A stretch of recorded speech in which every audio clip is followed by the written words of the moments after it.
is Braves Vision, powered by Southern Company.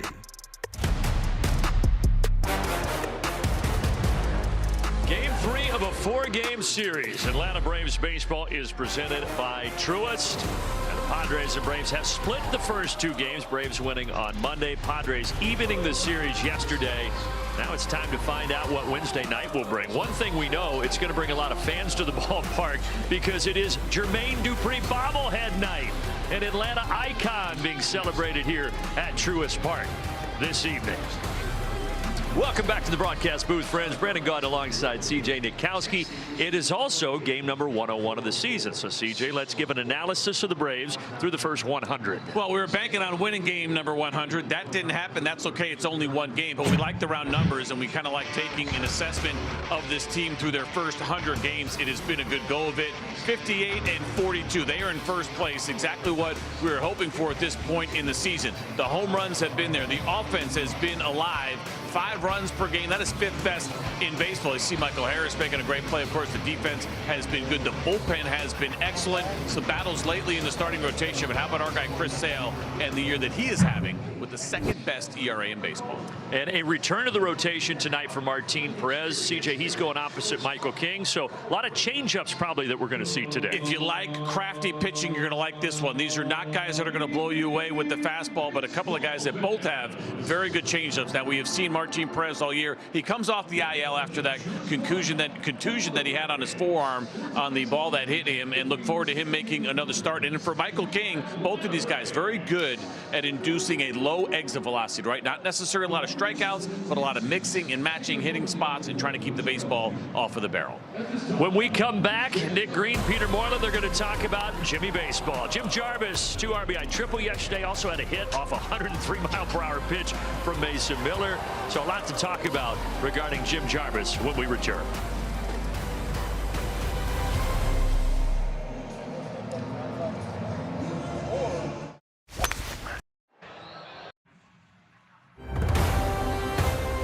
Atlanta Braves baseball is brought to you by Yamaha. Visit YamahaBoats.com and discover why nothing feels like a Yamaha. By Resurgence Orthopedics, schedule online today. And also by Toyota. Visit your local Toyota dealers today.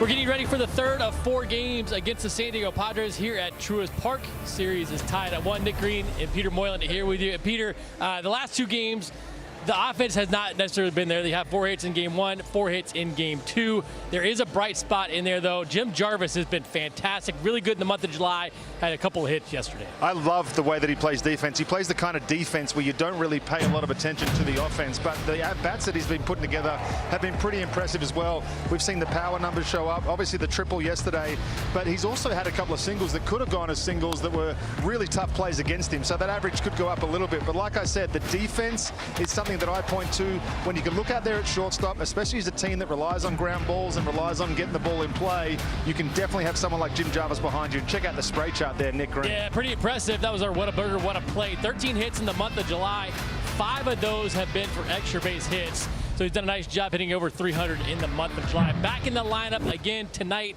at shortstop, hitting 8th behind Martin Perez, who makes his first start since July 5th. He's coming off the IL with a left forearm contusion. Wiley Bowers going to have more on Martin's changeup when we come back. Stay tuned.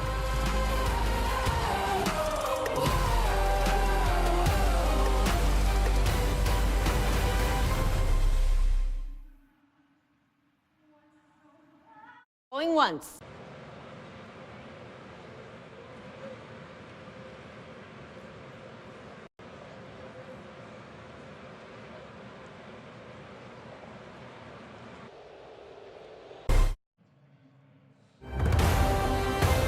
Atlanta Braves baseball is brought to you by Xfinity.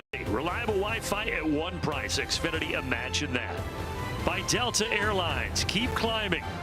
And also by Racetrack, whatever gets you going.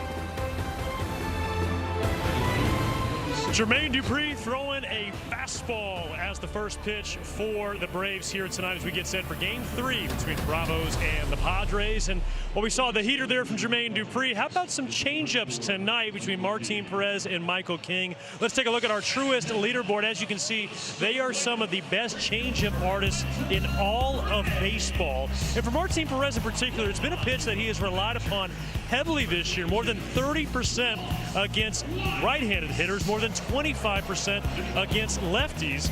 And again, he can do it against righties and lefties. You see the swing and miss come in against the left-handed hitters.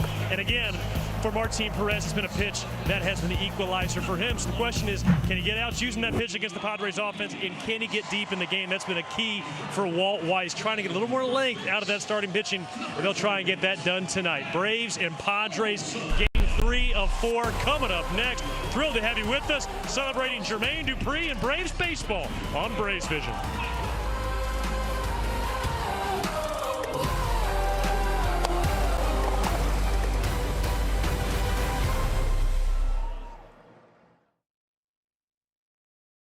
High, moderate to severe.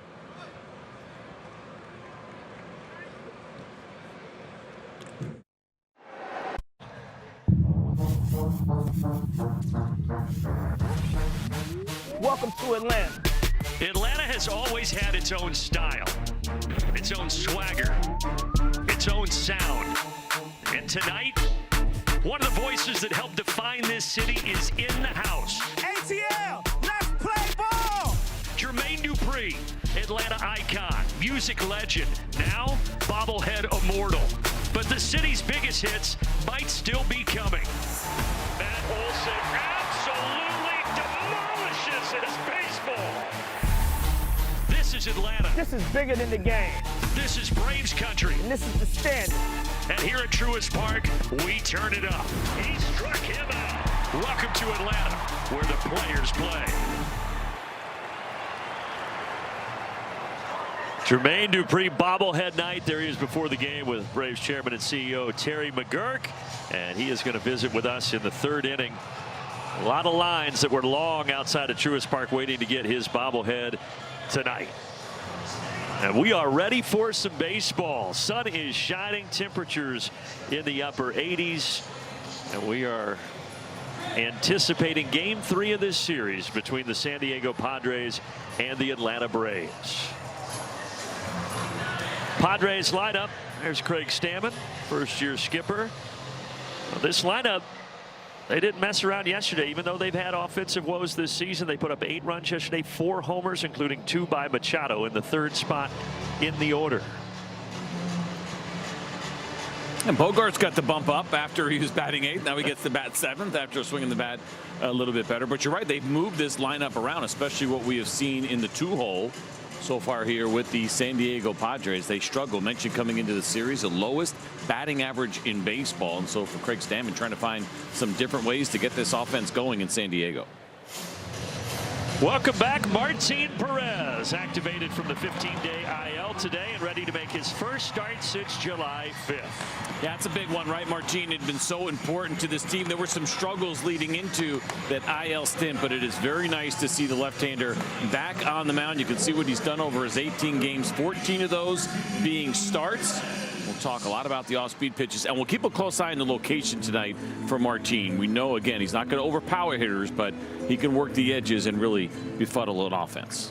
And that takes us into our Ford Keys. How about 4 score and, well, what are we really talking about? We're not going to go that far back in history, but when the Braves score 4 runs or more, when they score 4, 750 winning percentage. That's the best I could do. It's a changeup challenge here today. Not only Martin, you know about Martin's changeup, one of the best in baseball. Wiley just talked about it, but Michael King as well has an excellent changeup. You're going to see a lot of them. You're going to see a lot of weak contact tonight, and it's going to be a battle of the changeups here on the mound. One left and one right.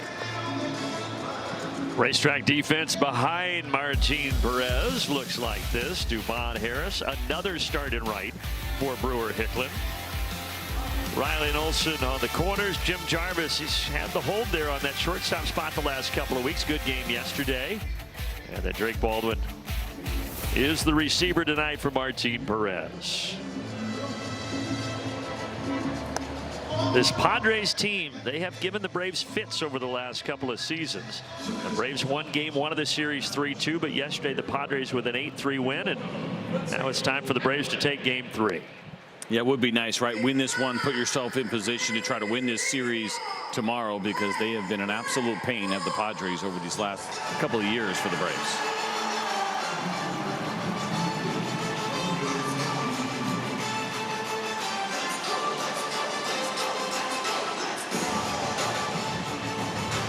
So Tatis to lead it off, and CJ mentioned it yesterday, but he likes to be aggressive early. 31 hits on the first pitch this year. That's the most in baseball, so he steps up ready to swing.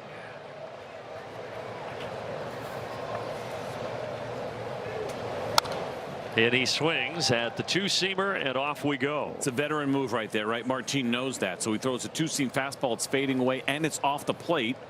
Pretty tough pitch to handle. It gets himself a strike.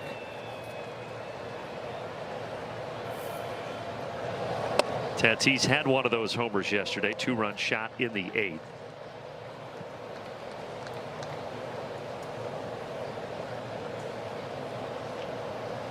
And that guy had a couple of them. Manny Machado. 1-2. Back there calling those balls as strikes tonight is a 42-year-old from California, Gabe Morales. He's had a really good year, ranked 11th of the 84 umpires that have been behind the plate at least 10 times this year.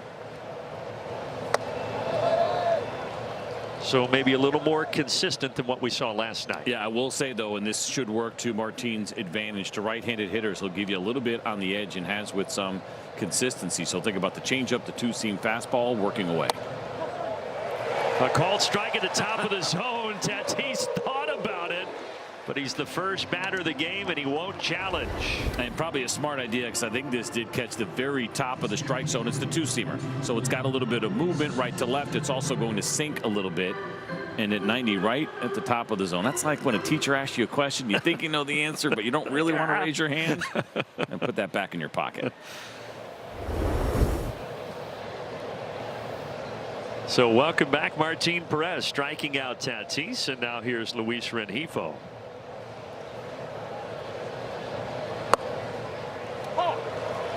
That injury July 5th against the Mets, it was the comebacker off the bat of Juan Soto at 92 miles per hour. It hit Perez on that left forearm. They called it a contusion, just a bruise. There was no structural damage.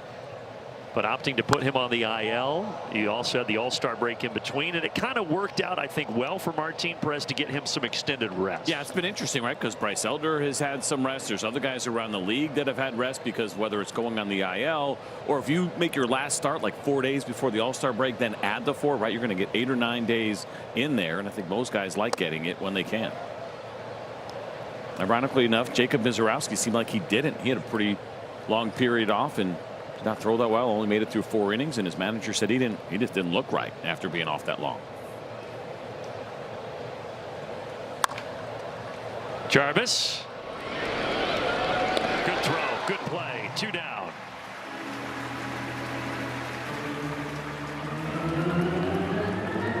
Martin Perez. Take a look at his arsenal. StatCast 3D powered by Google Cloud. Yeah, we've seen it all year, right? Leads with the two-seam fastball, the changeup followed by that cutter curveball. You even see the four-seamer once in a while, but really those top 3 pitches, it's where it's at. And the great numbers against his changeup. 27 of his 62 strikeouts have come on the Martin Perez changeup. Here's one. Ooh. We'll take it. I'm telling you, man, as soon as you see that trend, and you know an umpire is going to call it, you stay out there until he shows you otherwise. Go right back out there. He doesn't get that one. The other part, and it'll frustrate hitters, but when you realize an umpire is calling a certain area like that, you're going to open up your zone a little bit more, and then Martin hopefully can get some chase. Well, he knows he's got to be careful with Machado swinging such a hot bat. He had 1 homer on Monday, the 2 homers yesterday, and now 22 on the season, most for San Diego.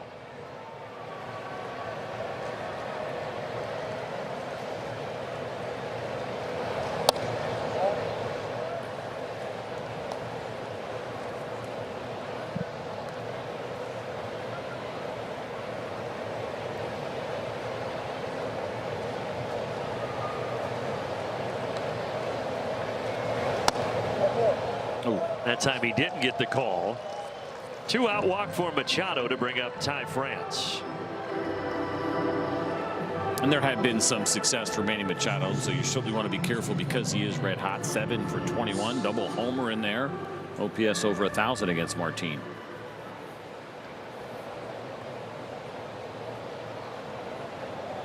Now, we've talked the last couple of nights that Ty France has been seeing the baseball really well, and that has continued in this series. A homer and a double so far here in Atlanta.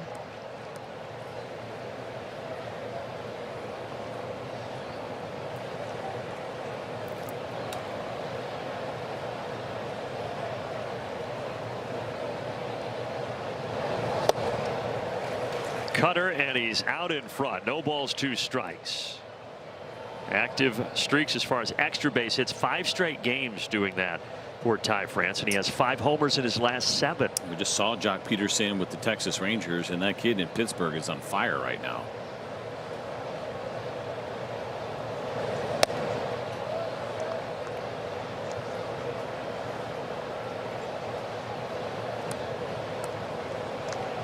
Well, everything has been in so far here for Martin. We'll see if he tries now maybe that changeup a little bit off the plate. Going back in again. Evens the count.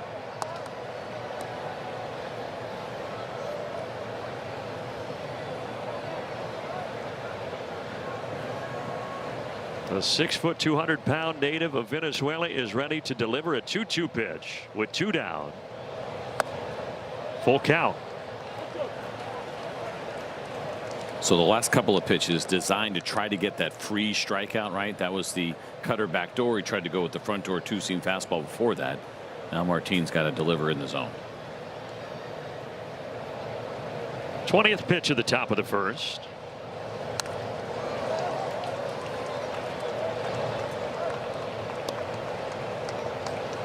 It's good to see Manny sticking with kind of, I don't say the old school look, right, but the baggy pants that was, you know, 2000s. I think about Jeff Bagwell, Barry Bonds, right, and that look has kind of gone out of style, but I still dig it.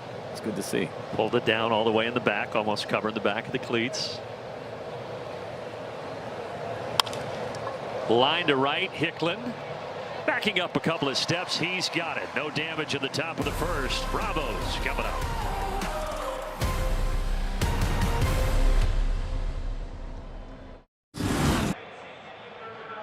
Here at Truist Park, sun shining on this Wednesday night, and Drake Baldwin is ready to lead it off for Atlanta.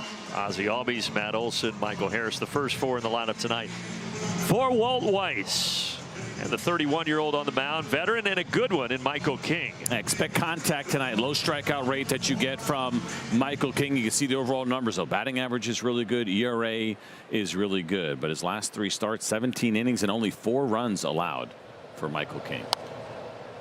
Baldwin comes up swinging at the 2-seamer.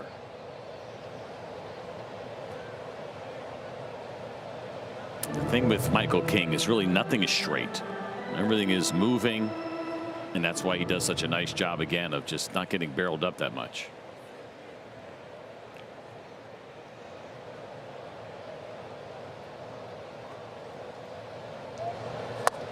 And June 22nd against Atlanta, he had arguably his best start of the season. 7 scoreless out in San Diego. He did give up 6 scattered hits, but 5 strikeouts, no walks.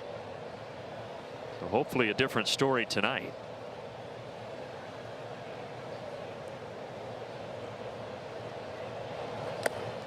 Drake has had his issues. 0 for 4 with a walk, but 4 strikeouts against Michael King, which again makes it more unusual because he's not really a big time strikeout pitcher.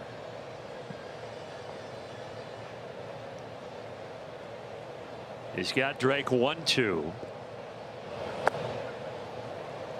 Now Baldwin so incredible against the Texas Rangers. 10 for 14 in that series. The 3 homers leading him to be the National League Player of the Week. 0 for 6 this series, but he has drawn 3 walks.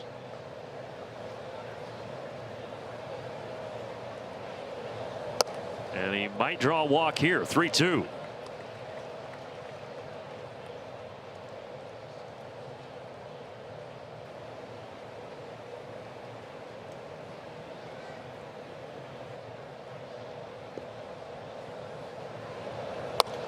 He does walk him to start the bottom of the first. That's a thing of beauty right there. 0-2 to a walk for Drake Baldwin, and certainly happy to take that again against Michael King, a guy that he has struggled against. Racetrack defense for the San Diego Padres. Bowen gets a start out in left today. On the infield, Machado over at third, France at first. Bogarts and Cronenworth up the middle, and Campusano is the catcher. No way we're seeing Drake take off again first pitch, right? I'd love to see it, but he stays put. Not against these guys, too. They do a really nice job. 31 caught stealing for the catchers with the San Diego Padres. That leads baseball.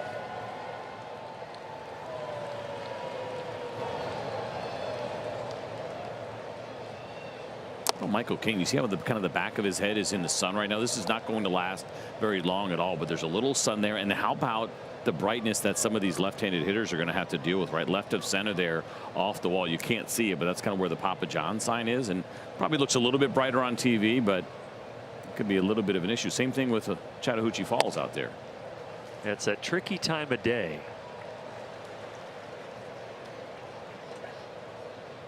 Probably a little bit more of an advantage for a right-handed pitcher as you think about the other side there, and it's a little bit darker. 7 straight balls here for King.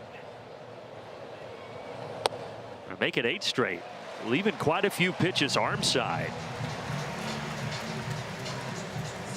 Again, as good as he has been as far as keeping the weak contact, the walk rate is high for him this year, nearly 10%. That's not usually an issue for Michael King, but it has been so far this season.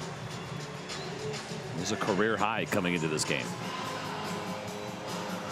Teammates coming around him, trying to settle Michael King down. By the way, speaking of sun, did you see the Vaughn Grissom play from yesterday? I did not. Vaughn Grissom was playing third base for the Angels, and the sun was kind of coming in over the third base dugout for the second baseman. He had a ground ball hit to him, and he intentionally just threw the ball halfway in the dirt and bounced it to him because he knew if he threw it in the air, he probably was not going to be able to see it. It's a really smart play by Vaughn Grissom, the former Brave, who we love here because he got us Chris Sale. We certainly do appreciate that. But that was a really smart heads-up play. And he has turned it on for the Angels, Yeah. so good for Vaughn Grissom. He's a great kid. That's 9 straight balls now for Michael King. Braves drew 8 walks last night. Unfortunately, it came in an 8-3 defeat, but now that's 2 walks here to start the first inning today as well. So remember yesterday for Campusano, we had an issue with his mask. Now it looks like maybe an issue with his glove. Did Michael King break it? Give that to Randy Knorr, the former catcher, and then to a trainer to get it worked on. I mean, they couldn't have somebody bring him. I know. I was going to say, did he need to go all the way in there? What's that? Oh, was it a different batting glove that he grabbed? Oh, thumb protector. Okay. Let's take it for what it's worth, right? There's no rule that says somebody in the bench has to go get that for you. Michael King having a little bit of an issue throwing strike. It's almost like a little free mound visit.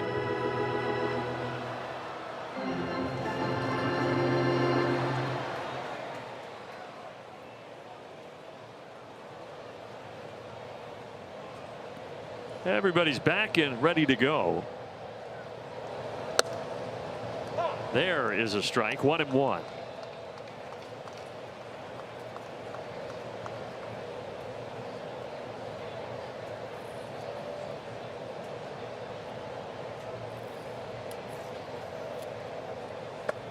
Just think about how different this is than that first time he faced Atlanta last month when, as we said, he went 7 scoreless, didn't walk a single batter, and right now he's struggling.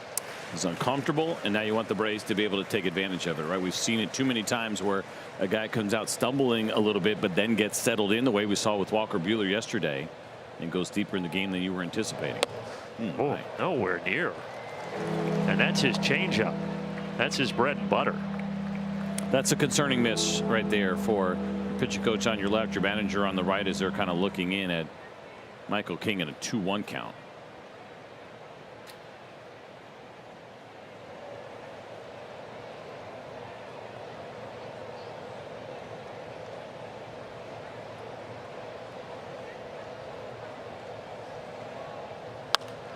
The 3-1 is a strike, and Matt Olson fouls it away.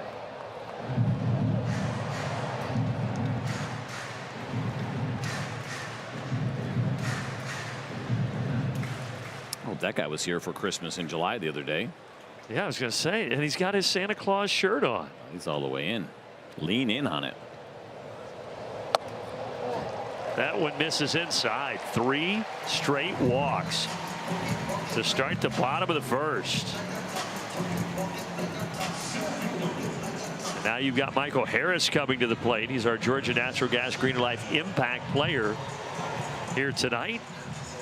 Look at the post All-Star break numbers. They have been great for Harris. We talked about it the other day, right? Maybe a little bit upset that he wasn't in Philadelphia on that All-Star team. And Michael saying, yeah, maybe a little bit of a chip on my shoulder. And it is showing up with some big numbers here since that All-Star break.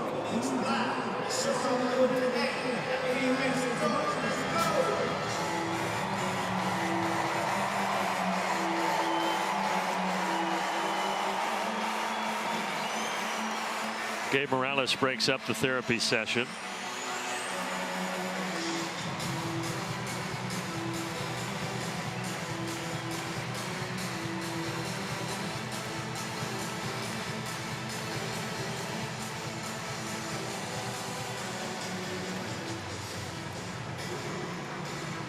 Michael Harris 4 for 9 when he has faced Michael King. All 4 hits singles. Certainly would take a single here.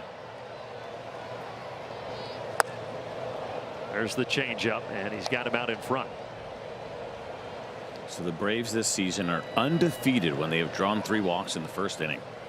There you go. How many times? 2-0. All right. Both against the A's very early on March 30th and April 1st. I was going to say that was the second series of the season. We like those odds.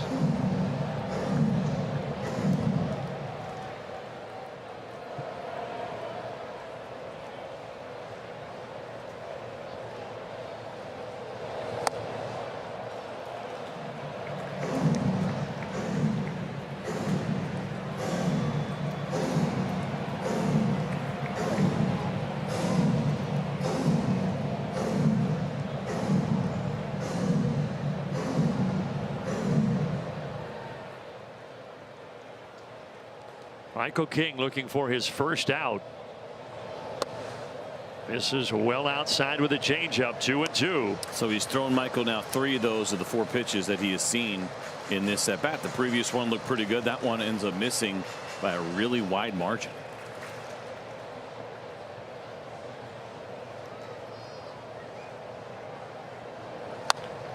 Ground ball. It's fair.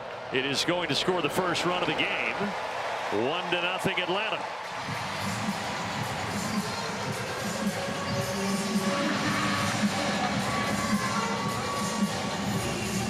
Well, the Padres made that decision to play back, and so because of it, you're not really going to get overly aggressive, even though there may have been a play, right? It's a force out if you want to try to make that throw to home, but also they're kind of dictating what they want them to do, and that's just find a way to get an out. Now the infield creeps in. Well, everybody's in except for Machado back at third. He is back of the bag. So it gives Ozzie a couple of extra steps. They're doing that, of course, because it's Austin Riley who's got some pull power. So he's trying to give himself just a couple of extra steps, give him some more range left to right. Yesterday, Riley hit one 111 off the bat on the ground to Bogaerts at short. Not sure I've seen this alignment, though, before. This is unique. And now Bogaerts takes a couple of steps back.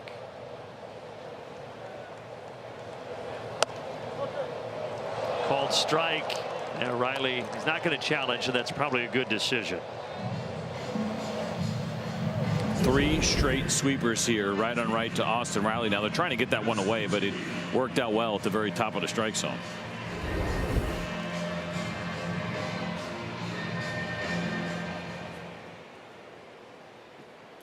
So King trying to escape here with minimal damage. Mike Yastrzemski once again the DH tonight in his second game back off the injured list.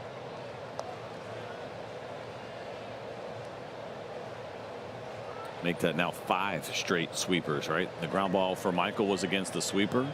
3 to Austin, 1 to Yaz.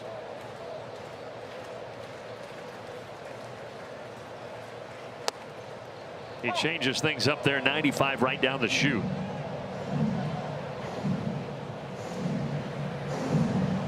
6 straight strikes after all those misses to begin the inning for King.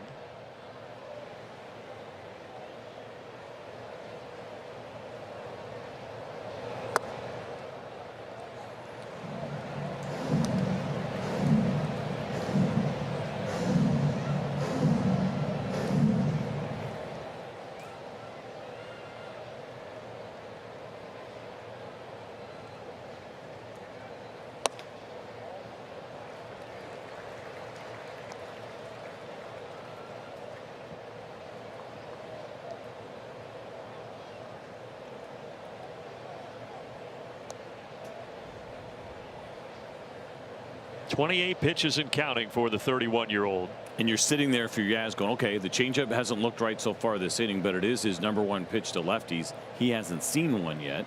In the back of mind, he's got to be wondering, am I getting one?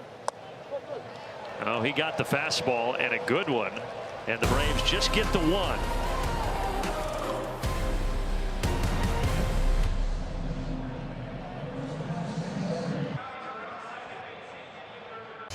Buy a signed Braves baseball and help change a child's life. Every purchase helps Children's Healthcare provide the world-class care these kids deserve. Visit choa.org/bravekids to get your signed baseball today.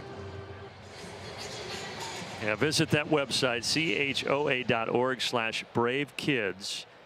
Mystery autograph baseball from a Braves player. There's a lot of good ones in there. You could get Acuna, you could get Michael Harris, Drake Baldwin, Ozzie, John Smoltz, and a lot more. So it's all for a good cause, folks. Interesting first inning. Bottom line, the Braves do have the lead, and now we'll see what inning #2 brings. Well, it's a big adjustment made by Michael King, and did a nice job, right? The changeup got away from him. That is his usual go-to pitch. He reverts over to his plan B, and he gets a couple of big strikeouts at the very end of that inning. Perez back to work against Jackson Merrill, who has 3 homers in his last 3 games.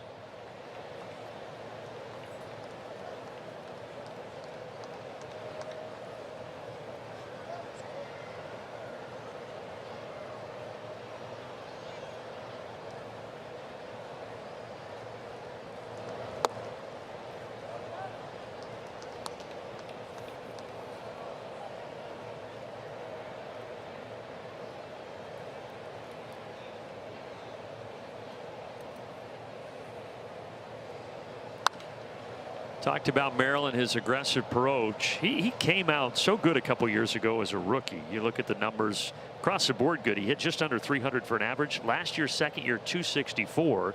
This year, 222. But as of late, starting to swing a better bat. He hits this high into the air towards Dubon for the first out.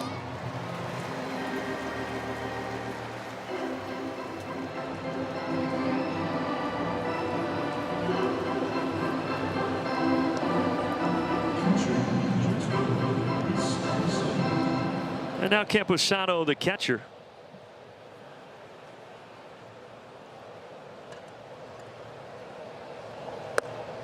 Talked about how several of these guys, CJ, have relationships with Craig Stammen as being their teammates. Unique for Campusano because he caught Stammen Stammen's final 2 years as a big league reliever in 21 and 22. So I would think they probably have a unique relationship. Absolutely, they do. And there's times, right, for Luis Campusano where he's trying to walk his manager through some really tough spots, and he understands his psychology, and in a way you're kind of everything as a catcher, right? You're a babysitter, you're a parent, you're a teammate, you're a psychologist, you're all of it.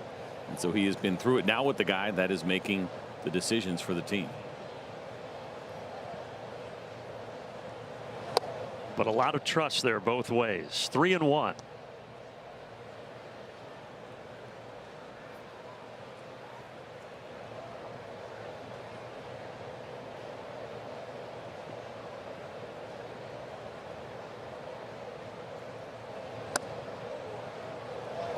Issued a walk in the first inning to Machado, did Perez, and now here in the second to Campusano.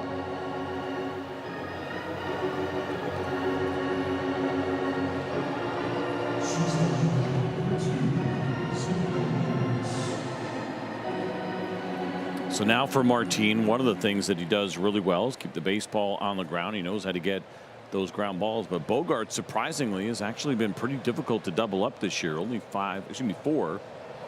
Maybe I'm just speaking it into existence. 4 ground ball double plays for him. Remember, the Braves turned 4 double plays yesterday. Second time they've done that this year.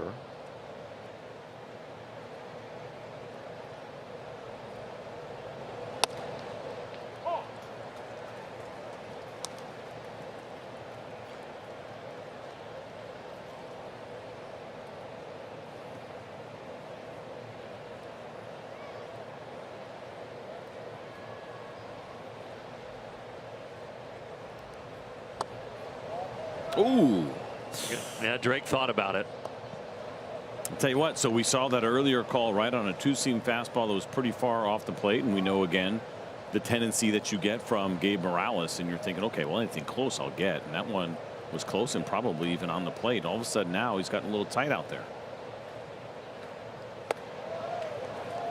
And it leads to a 3-1 count. So both pitchers command a story early.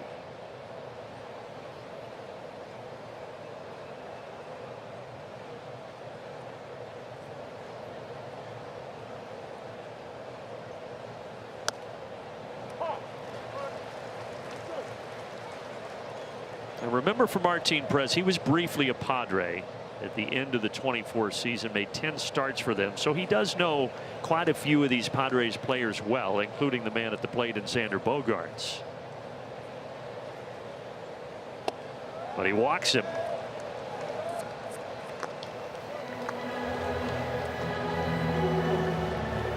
Let's try to speak some good juju into existence. Alpha Insurance best coverage. The changeup is such a great pitch for Perez, throwing almost 400 of them this year. Yeah, and think about, you look at that list and remember Martin missed a little bit of time, so he certainly would be even higher. Now Christopher Sanchez as one of the best in the game. All really good changeups there, but Martin leading the National League with the lowest batting average against his changeup. And all of a sudden now, just like Michael King that we saw in the first inning, Martin struggling with command. Well, again, 16 days off. He did not make a rehab start, so I'm sure that factors in to some degree. It does, and we see less and less rehab starts these days. But his last 3 prior to going on the IL, Martin actually had more walks than he did strikeouts. It was 9 walks to his 6 strikeouts in those 3 starts.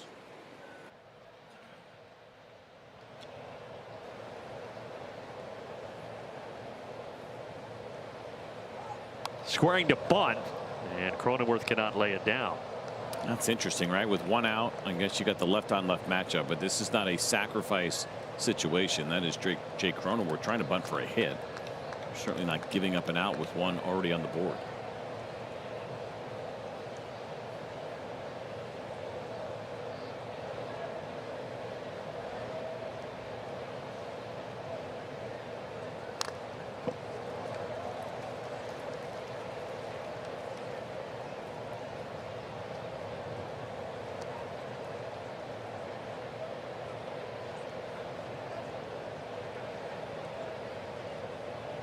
Does not see a lot of time against left-handed pitching this year for Jake Cronenworth. Only 32 plate appearances coming into tonight. Perez trying to put him away. Sharp but foul, just by a foot. Not where he wanted that changeup in that 0-2 count. Ended up being in. Martin's going to want that pitch down and away from Jake Cronenworth. That was almost the first hit of the game. We've had 6 base runners between the 2 teams, but no hits.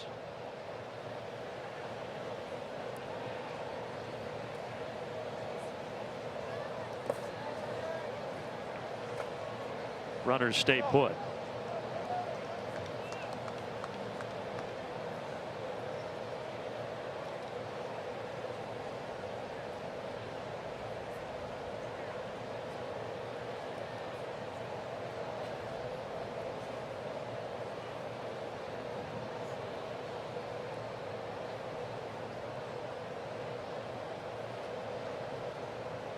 A ball and 2 strikes. Right field. This one, though, is also going foul. Between the foul balls and the balls, how about now what's happening pitch count wise here? Martin Perez is up to 43 pitches through an inning and a third.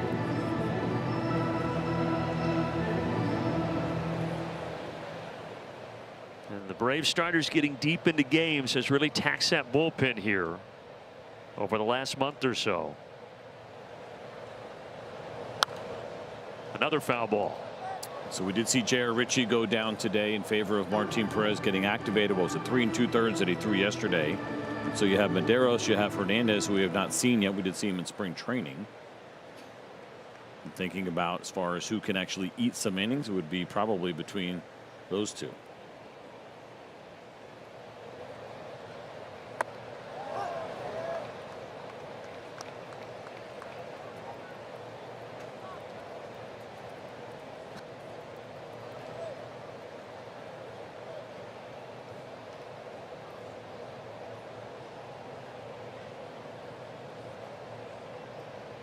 Pitch number 8 of the at bat. He got him.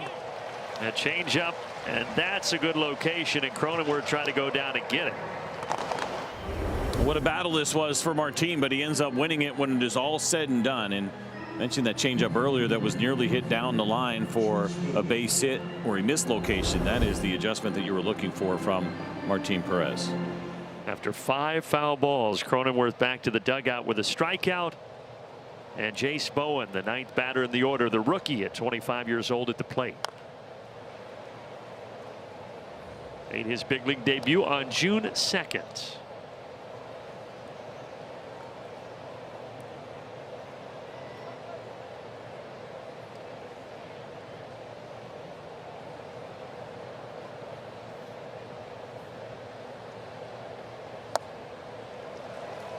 Now keep in mind, scouting report on Bowen. Great athlete, good speed, some pop in that bat. He is prone to chase, and he's down here 0-2.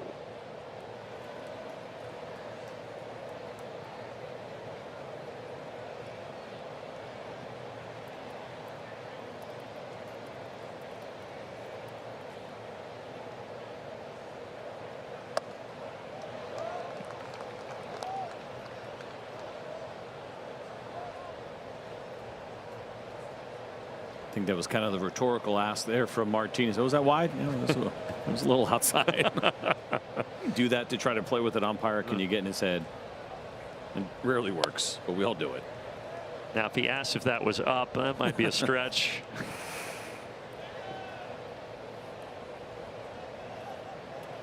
Gabe Morales has been a full-time umpire at this level since 2017, so a decade in the biz back there. 2 down, 2-2 pitch with 2 men on. That is in there.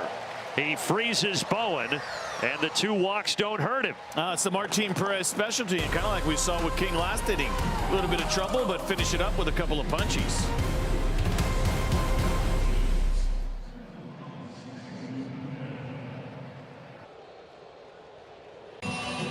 Time to welcome in Wiley Ballard. It's our Children's Healthcare of Atlanta Field Report.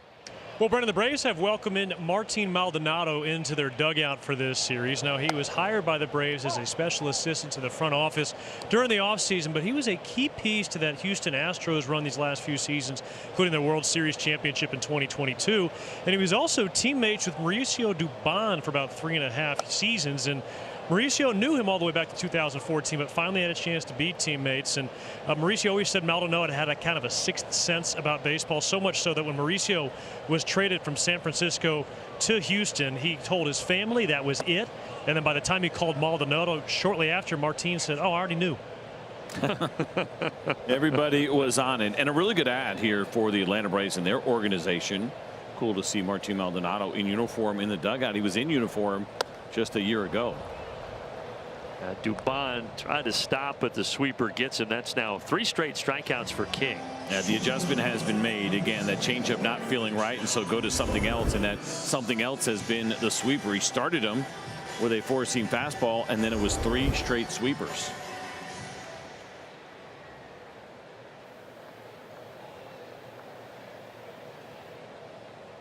We've talked about it before. Sometimes a guy will come out, CJ, I'm sure you went through this, and 1 or 2 pitches just isn't there, and you have to adjust, and it seems like that's what King has done. He's done it. Go to that plan B, right? That mound visit that we saw, the timing of it when Michael was coming up with the bases loaded after the 3 walks, and since then it's now been 4 straight that have been sat down here by Michael King, and I think Michael saw a couple of changeups, but he really gotten away from it because it just hasn't been there yet. Now he may find it again later, but the sweeper seems to be the choice.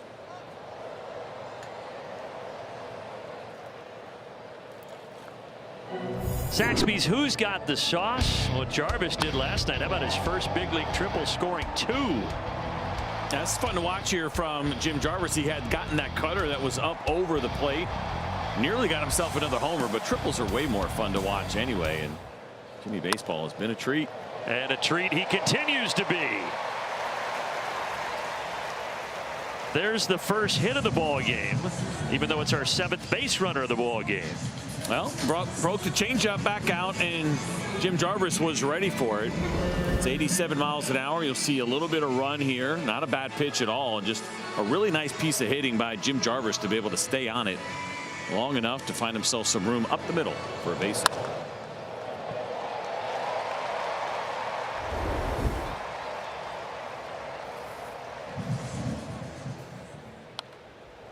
Brewer Hicklin now. And by the way, I saw when I was at the game against the Rangers, you guys got a fly ball that went up over your head. That was crazy. Yep. Still the first time that I've seen that here in 4 seasons. I didn't think it was possible. Yeah.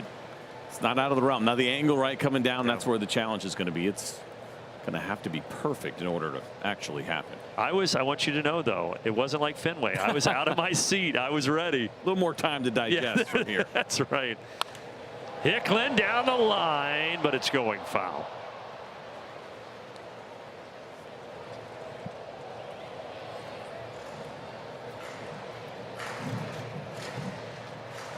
Yeah, we're up here, folks. There it is, right above you guys, too. Like the aim seemed perfect, right? Yeah, it went about 3 rows deep, too, which was surprising.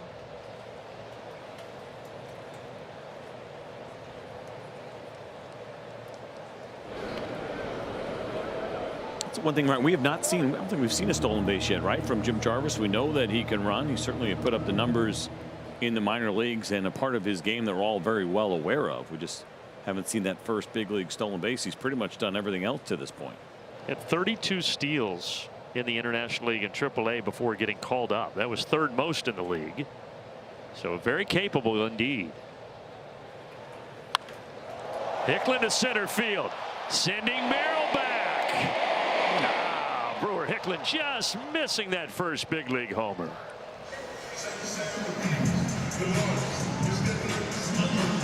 They stayed on that sweeper again. We've seen a lot of them now here from Michael King and just missed it. They're trying to get this thing away. It was slightly elevated. Makes that even more impressive from Brewer Hicklin.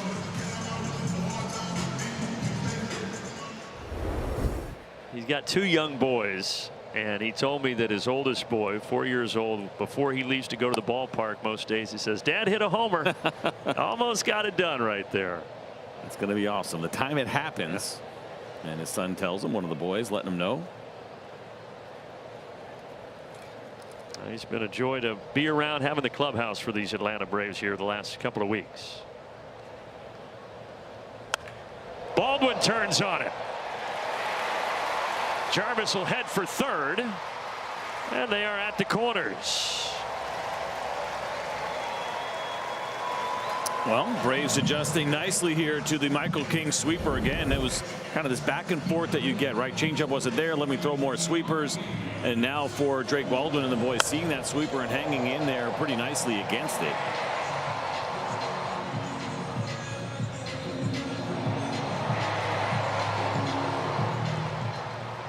So Baldwin a walk in the first. Now a single here in the second. Ozzie Albies to the plate.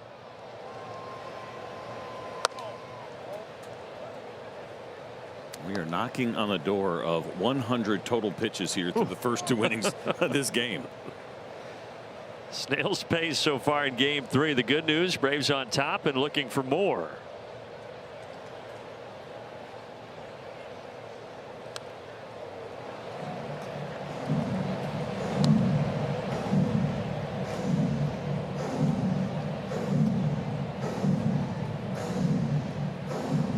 Third season with the Padres for Michael King.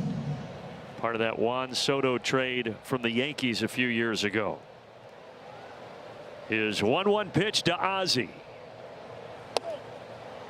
Now Jack no, says Emil Jimenez.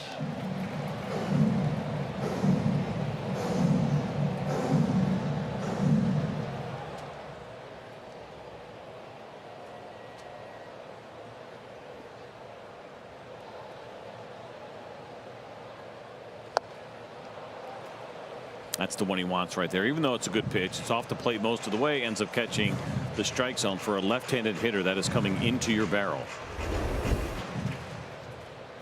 It's, again, good pitch, outer third, but it stays flat, right? There's not a lot of depth to that sweeper. See Michael King going to that pitch comm device on his belt where he can call his own pitches and relay them to Camposano. 2 on, 2 out, 2 balls, 2 strikes. He got Ozzie. Went to the changeup to end the second. 1-0 Atlanta. Jermaine Dupree in the booth next.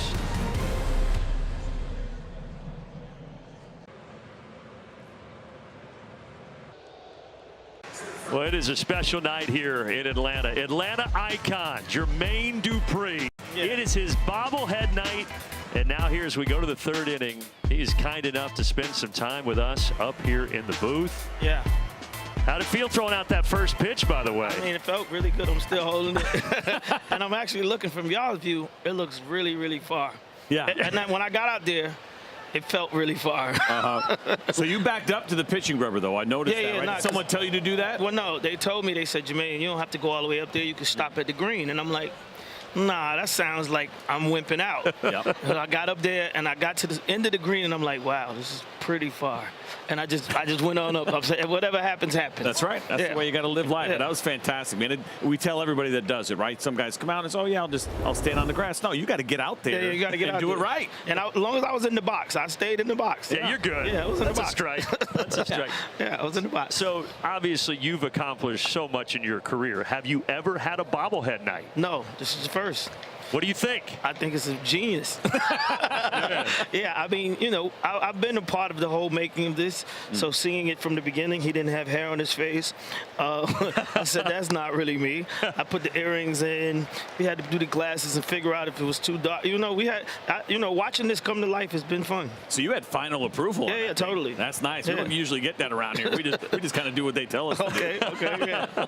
And you got the piece up A-Town down. Oh, yeah, 1,000. So. You got to have that. Tatis is going to walk here to start the 3rd inning. Well, look, you're an Atlanta guy through and through, so I assume that watching the Braves play and following the Braves, this is nothing new for you.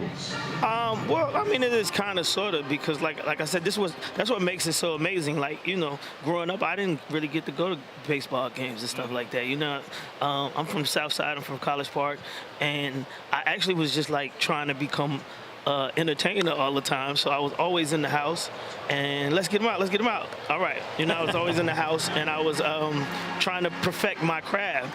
So I never really got an opportunity to go to games as a kid or anything like that. So it's just like I'm living out my childhood. I got a bobblehead. I'm having fun. My friends are in the box with me. It's amazing. Yeah. So entertainment was the dream from day one for you. Somewhat. Like I started off dancing when I was like 12, and all I wanted to do was be a dancer. So I went from dancing to having my own night at the Braves game. Now, when I was coming of age, when I was 8, and I think it was 91 that you helped with Jump, Crisscross, right? Yeah, that was my first group. So that was kind of the first thing that you worked on? Well, that's the first time y'all got to know me. That's the first successful thing. Right. Yeah, I had a couple of groups before that. I had a group when I was 16 called Silk Tom's Leather. That was actually the first group that I put out and I wrote and produced for them. And then from there, that was just like my practice to get me to, I guess, Crisscross.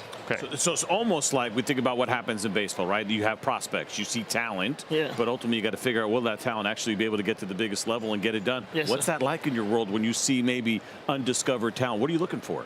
I'm looking for people that listen. I think I'm more like a coach, or you know what I mean, I'm coaching you to the World Series at every chance I get, you know what I mean? So I met Usher also in that early age of my life with Crisscross. He came to me as a kid, and I didn't want no more kid artists, so I kind of pushed him away. So it's really crazy for me and Usher to have the success that we had later on in life. But yeah, it's really just like trying to find people that listen and really can pay attention. But they also have to have that talent. Like the raw talent. Yeah, they got to have raw talent. From Wiley Ballard today with his dancing. How we do with Wiley today? He's good. He's good. He's not scared. Yeah, he's not scared. He's not ashamed. By the way, that's the first thing. You cannot be scared. Yeah. I was nervous when I walked up there, but then I was like, you know what? You got to let it go. That's right. You got to let it go. All right, so we're going to show Wiley dancing for those who didn't see it. Our great sideline reporter. I think you guys may have called him up on stage. Yeah. But, oh, yeah. I mean, break this down for us. Okay, listen. Before he went up there, he shook my hand and he said, Jermaine, I'm born and raised in Atlanta. Thank you for everything that you've done. And when he said that to me, I was just like, you know, all right, thank you. I appreciate it. I did not realize that he was getting ready to come up.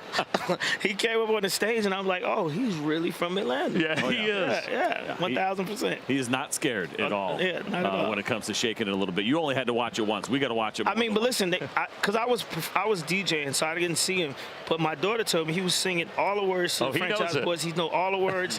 So it was only right for him to go up there. Oh, he's not faking it. Oh, yeah, He is I love it. absolutely sincere. So the favorite thing that's happened to me so far here in this half inning is right before we came on air, David, our audio guy in the booth with us, said told you where to put your microphone. Oh, yeah. As if you've never had a microphone in front of you before. That was the best. Well, some people don't know how to do the little, you know, we call this the Janet Jackson starter kit. Yeah, do y'all call it? Yeah, with the Madonna mic sometimes. It's like the control prerogative microphone. So, yeah. Hey, it is a thrill to have you up here. We really appreciate you taking some time to chat with us, man. Thank you. All right, Atlanta legend, Jermaine Dupree. Yeah.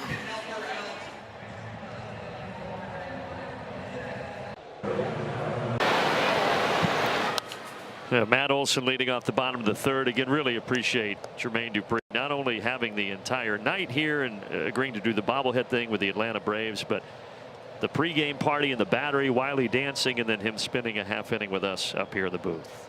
So we have the first 2 innings dragging, right? A ton of pitches. Then, of course, that one just absolutely flies. That's just the way it works in our world. I know. I wanted to ask him about what, because I know this city means so much to him, and just kind of what this city means to him, and also the, you know, his Welcome to Atlanta song is kind of the anthem for this city.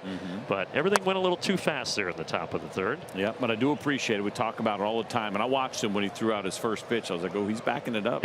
He's going to go all the way. And then it was a matter of, all right, if you do it, you got to make sure you get it there. He was a little wide, but it did make it all the way in the air. Yeah, I think that's the key. Get it there in the air, and he did. And you know what we would have asked him if we lasted long enough is like everybody thinks, man, just don't do what 50 Cent did. Right? That's just it. Throw it right into the ground. It's got to be better. He went hard left, like way hard left. This was much, much better. Like, all right, if Manny Machado's hitting, he probably takes one in the knee right here, but that's fine. Oh, actually, maybe the ribs. But he got it there. He got it there. All right, 2-2 to Matteo. A full count. And that must have been a thrill of a lifetime for Wiley today. Yeah, I mean, Wiley genuinely knows pretty much every one of his songs, and he was up there keeping up with every dance move. So props to Ballard. Ooh.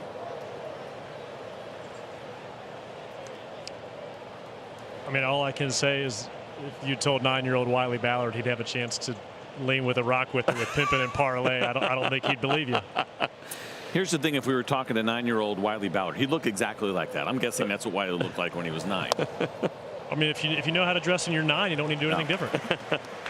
Now, Wiley, I know, though, it was hot and you were moving. You worked up a pretty good lather out there. Yeah, but again, I'm born and raised in Atlanta, Brandon. You know, some people think the heat is your enemy. It's actually my friend. There you go. It's like Bane from Dark Knight Rises. You think darkness is your ally? The facial expressions are what get me. I mean, every step of the way, he was right there. Couple of walks for Olson. That's the first walk that King has issued since giving up the first 3 walks of the game to Baldwin, Ozzie, and Olson.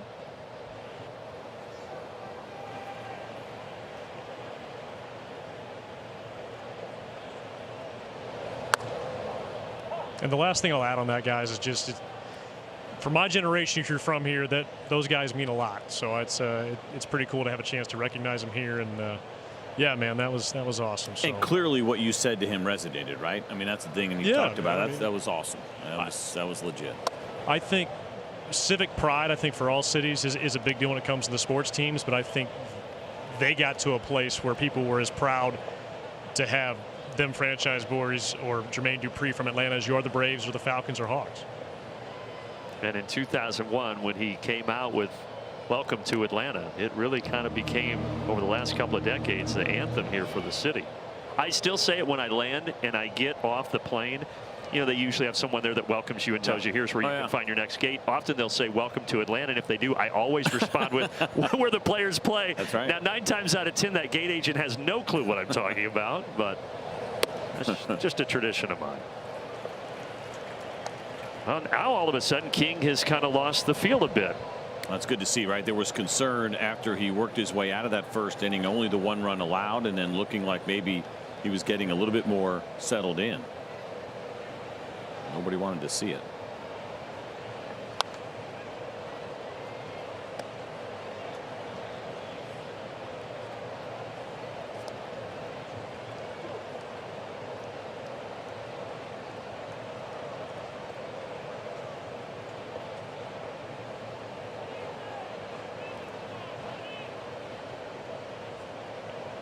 Payoff pitch coming here to Harris, hitting cleanup tonight.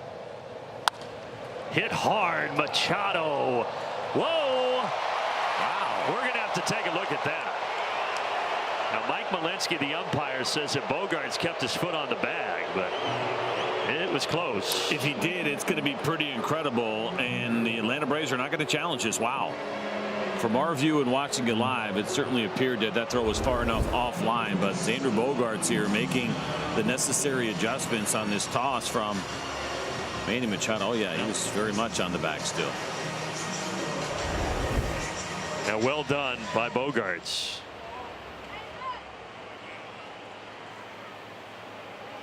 You don't see it often, but put it 5-6 in your scorebook, and here's Riley. Toyota Trends feature Riley this season against the fastballs. We've talked about it, but July he's just looked much more comfortable. More contact, right? All the other numbers, the OPS and the batting average really good here. Now he hasn't seen a fastball yet, and that's probably part of the reason, right? It has been all sweepers, 4 of them to Austin Riley. There you go, another one.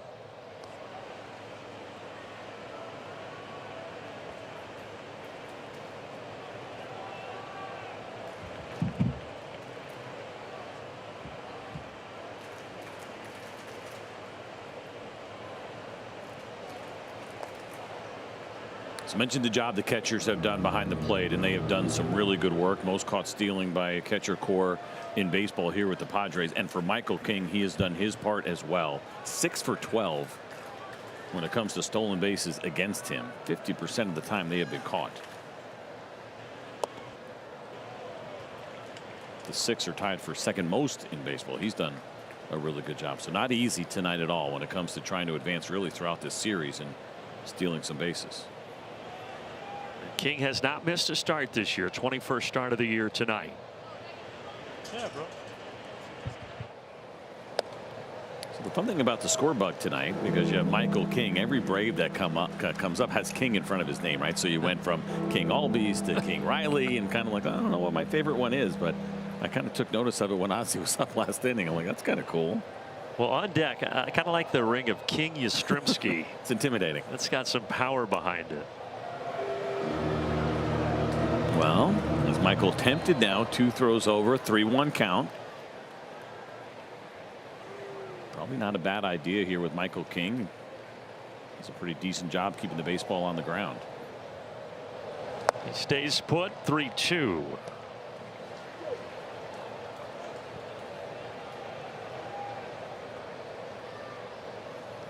It's an old adage, if you throw it 3-1, you throw it 3-2. It was a changeup that he saw there in that 3-1 count. Huge lead for Michael Harris. Ooh. He scrambled back. They were trying to bark at King, and they're going to get a balk called out of it. It's the second time Campusano had done that. He actually did it the first pitch of the at bat as well, where he stuck out his right arm and telling Michael King to throw over or at least step off. He missed it the first time, but he sees it this time, and let's see what kind of flinch we get here from him. Yeah, the hands move first. I think that was the issue. Unless the knee flinched. Oh, you know what? He didn't step off, actually, as he did that. So they had a balk last night that brought in a run, and now a balk here in Game 3 of the series for the Padres.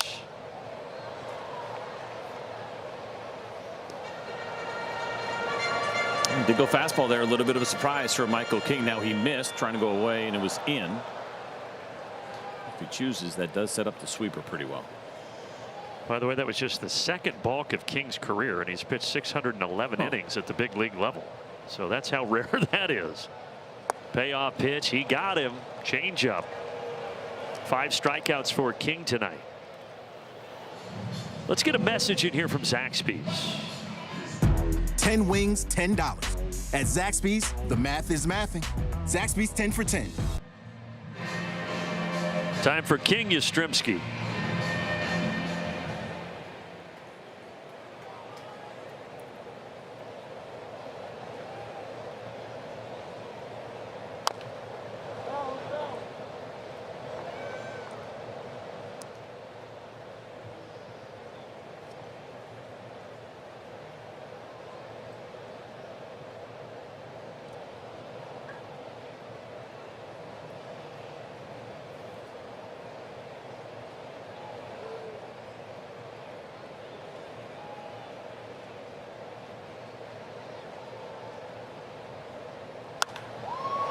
Yastrzemski gets underneath it. It'll be the captain of the outfield, Jackson Merrill. 1-0 after 3.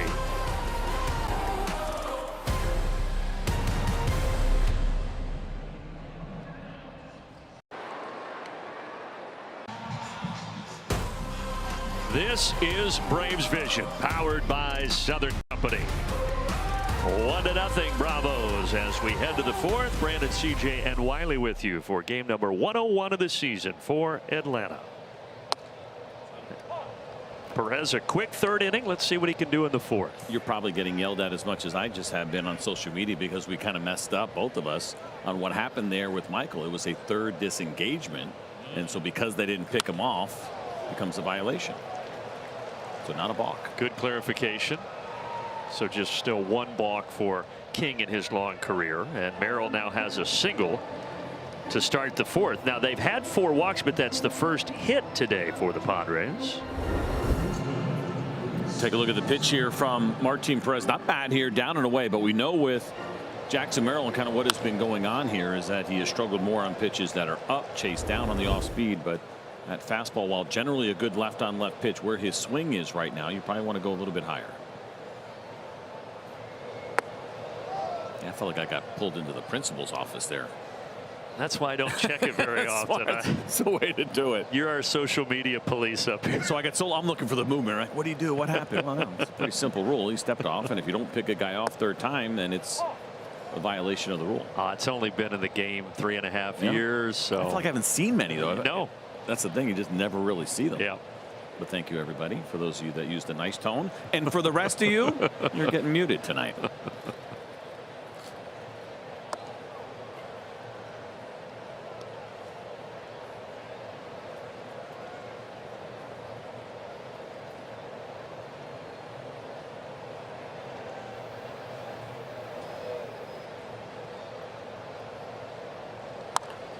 Grounder, Riley. There's 1. There's 2. The Braves have been double play machines in this series against the Padres. And again, the right guy for it. Both right guys. First Martin Perez, and then the runner you get here in Campusano, because it was a little bit slower developing, but not even close because of the slower runner. And of course, the Braves have been so excellent at doing this year. And Martin Perez is fired up because he knows the pitch count has gotten up there, and he'd love to make sure he gets through at least 5, and that's a big boost to be able to get through it. Dylan Dodd has been mulling around and throwing a bit down there in the Atlanta bullpen. He's throwing right now. Yeah, kind of guessing at what a pitch count would look like tonight for Martin Perez with all that time off. You mentioned no rehab assignment in between. He was in the low 70s in his last game, but that was a while ago. I thought 80, 85 maybe here tonight. And I think we've seen it with teams, and Braves, they're not the only ones. You get a pitcher who's been around for a little while. You're not going to be as concerned because you know he wants to be out there. And so I think at least a minimum of 4 here for Martin. 77 in that last game was the pitch count.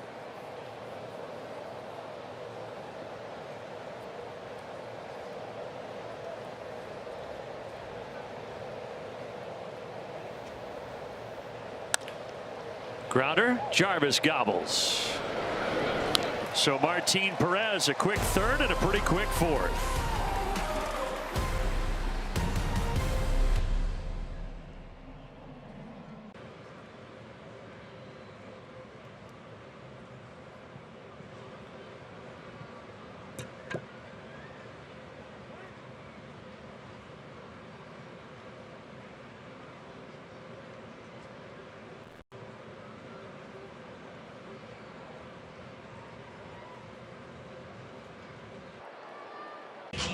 Welcome back to Truist Park. Here from the pen. These are the outfield seats right above the Braves bullpen. We've got mesh seats. We've got a great little private dining area back there. We've got cameras here. We've got crystal. We've got headquarters. I mean, what do we think of these seats? Man, I love these seats, man. The pen is awesome. The pen is awesome. So if you want to be here, Braves.com/premium. You can get on the wait list for 2027. If you're lucky, you can hang out with Crystal. We having fun? Yes, much fun. We're having a lot of fun. You guys think I don't have friends? I got all the friends in the world. Well, some say the pen is mightier. Enjoy yourself out there, Wiley, certainly, and maybe that fan. That'd be a good one for you right there that she has around her neck when you're down in the, what do we call it? Wiley's what? Well, I see how you just ran through that SNL reference. Don't look back. You just keep going. Don't look over your shoulder. The pen, it's already happened. The pen is onward and upward. Yeah. We go to the pen, and instantly the first extra base hit of the game by Dubon, and he is on second base.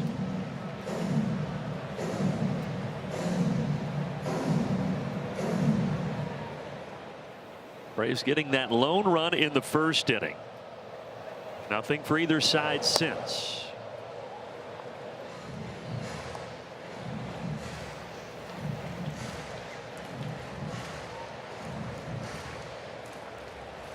Those seats are great, and then right behind it you have the pen, and that's where I got to spend some time the other day, which was really neat with some fans on the tour. The bats and bites. There we go. Boom. He hit it well, but Merrill's going to make the play. Yeah, it's nice out there. It's a good spot to take in a ball game. You think about the suites and all that, Delta Club. Those are great, but that's also a very good vantage point. There's great food options behind it. It was the first time I was back there. It used to be the children's area, and then they've moved that since the field that we have now, and they put some really cool dining options in there, including that unbelievable, what was it, a bone-in, not a ribeye. What was that? Oh, when we had the tomahawk. Ribeye? Yeah, tomahawk. Thank you. Yeah, that they have out there at the Vice Steak Bar. That's the spot. Chef brought us a surf and turf fry dish tonight with guacamole on top. Yeah, mine's gone already, so if they're going to show it, they're going to have to show yours. So it did have steak, it had shrimp, it had aioli, it's got some French fries, and people are going to think we're crazy. Some really good guacamole in this ballpark. Excellent. We're here, we're playing the Padres. They probably have something to say about it, but what they do here at Truist when it comes to guacamole, I'm probably not qualified to say I put it up against anybody's, but I'm not going to tell you that I feel like I've had better anywhere. It's got just enough spice to it. It is delicious. Back to the mound. It gets by King, and Hickman's going to reach. And they will be at the corners. Well, he smoked that sweeper in his first at-bat, nearly hit a home run. This time he gets jammed on a two-seam fastball, and it's funny how this game works, and that should be an infield base hit, just 76 miles an hour off the bat for Brewer Hickman.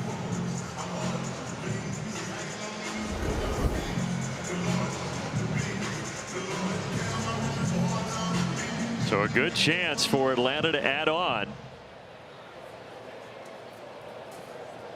It is a single for Hickman. Baldwin is 1 for 1 with a walk. And again, we'll see about movement here. You got a good ground ball pitcher in Michael King. Not necessarily thinking about a straight up steal, but also just trying to avoid any potential double play.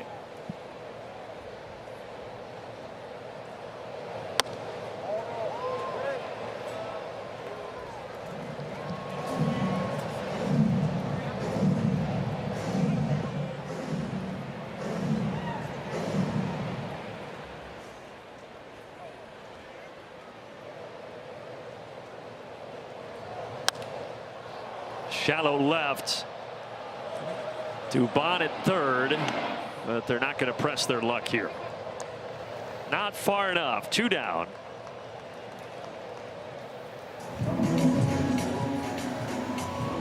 Hunter Brewer-Hicklin, you were talking earlier about Jarvis and how good he was at stealing bases. 25 for 30 for Brewer-Hicklin as well at the age of 30 in AAA in 77 games. Again, not a great team when it comes to trying to take advantage, but got good speed out there right now.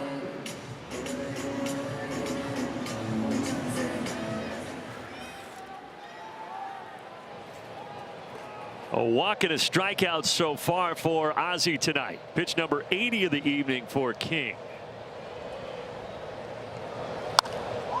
Ozzie underneath it to center.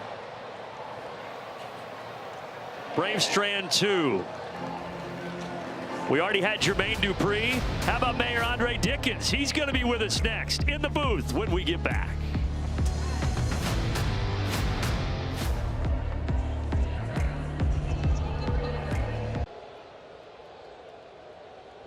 Well, it is a night of Atlanta royalty here at Truist Park. As we go to the 5th, we were joined earlier by Jermaine Dupri. Now the mayor's with us, Andre Dickens. Really appreciate you being here, man. Man, I'm glad to be here. This is an awesome place to watch the game, man. This is cool. I'm saying match because I've been on Soccer Time for the last freaking 2 months, man. I did want to ask you about that. We're going to get to baseball in a second, but it was so cool to see the city embrace soccer and the World Cup. And I know for you that had to be a lot of work, but now that it's in the rear view, how special was that? This was a special moment for the city of Atlanta. For 6 weeks, we really showed the world that we were this blossoming, beautiful city that was a major sports town, has the best venues, the best hospitality, safe, and the experience that the people from all over the world had. They are talking about it still, and even the experience that Atlantans had. They were tourists in their own town, downtown, and soccer. Hey, folks were cheering for games they had never, ever watched before.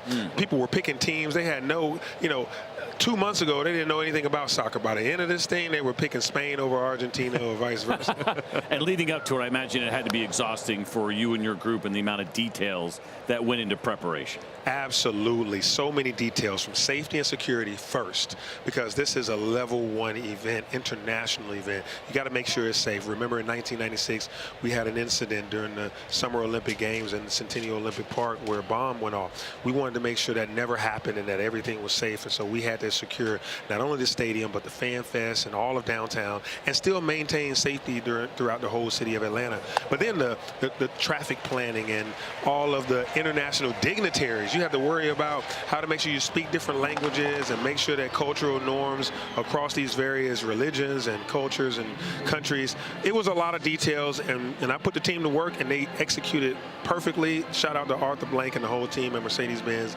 and the state of Georgia and everybody that chipped in. Yeah, you guys pulled it off amazingly, and we judge our guests often by how the team performs when they're up here, and Dylan Dodd just got a strikeout, so you're off to a good start, man. Yeah, all right, man. I saw the fireworks and everything. I'm like, yeah, I might stay here a little while. Let's see if we get another strikeout. But with your schedule, I know you follow the team a lot, but you probably don't get to come out to the ballpark a whole lot, do you? No, I've come out here so far this year, one other game, and I plan to come back even more. I just couldn't do it with FIFA, all the plans with that and everything else we had going on. But now, this is that part of the year where we've already passed our budget. We already got through the summer highs of things. Once the kids go back to school and it starts, get the summertime stuff out of the way, I'll be here for, October baseball, because I know we're going to be in it, man. I know playoff baseball is all coming through. That's what we want to hear about. So you're in public life, obviously, public service. You understand how this stuff works. When they told you you're going to be following Jermaine Dupri, that's usually not the order you want to go in. What was the reaction? So I can't go first? Yeah, man, listen. JD, he texted me, and he was like, I'm getting a bobblehead on Wednesday night at the Braves Stadium. I want to make sure you're there. And I was like, all right, Batman, I'll clear the schedule. And, he says he's the mayor. I'm the mayor. Hey, he got it. He's the entertainment mayor. I'm the mayor that got to fill potholes and make sure people get home safe. I got the hard job. He got the cool job. Well, we were talking with him, and another strikeout. You're on a good run here. But about Jermaine Dupri and how much he means to this city, and kind of how much this city means to him and vice versa. And I know with how long you've been around this city, too, you know what he means to Atlanta. Absolutely. I'm born and raised in Atlanta, Georgia. And, when Jermaine Dupri started his label, So Dev, he really put the city on the map as a music powerhouse. He produced music. He produced talent like Ludacris, So Def. produced the Brat and Bow Wow and all these other great artists. And then he went out there and started. His music was so good that he made music for Mariah Carey, music for, you know, all these other R&B artists. And, you know, this thing has just taken off. Jermaine Dupri has a catalog that rivals all the other musicians and entertainers and producers in the nation. I put him up against anybody. He is so good at what he does. He's humble. He's down with the people, and he made the best song for Atlanta, the Welcome to Atlanta, him and Ludacris, and it really showcases the city. But you're the real mayor. I'm the real mayor. But you know what? They give me 2 terms. He's working on his like 8th term, man. Let him get his contract. Hey, it went too quick here, but we appreciate you joining us. Thanks so much. Good deal. Go Braves. Hey, Mayor, appreciate it. Hey, keep doing your good job, guys. Thanks. Thank you. Thank you. Mayor Andre Dickens.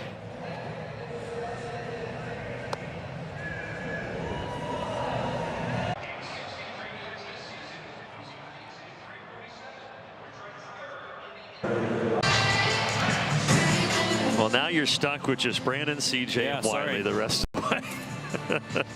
Sorry about Thanks, Mayor. And Matt Olson. Hopefully something good. Our GMC making the grade feature National League home run leaders this season. There's Matty, 26. Everybody looking up at Schwarber with 33. And Mayor played baseball as a kid, too. He went to Georgia Tech. We had a lot of topics to get to. And he's on it, too, right? It was, we brought up Tech during the break, and he knew exactly what happened and which guys ended up signing professional contracts and how the season finished. He was there. And there are some politicians that fake it, and you could tell certainly not the case in this situation. And there was some emotion in talking about these Braves and the Jackets and everything else going on here in Atlanta. Olson 2 walks tonight, and now this pop into the shallow outfield grass.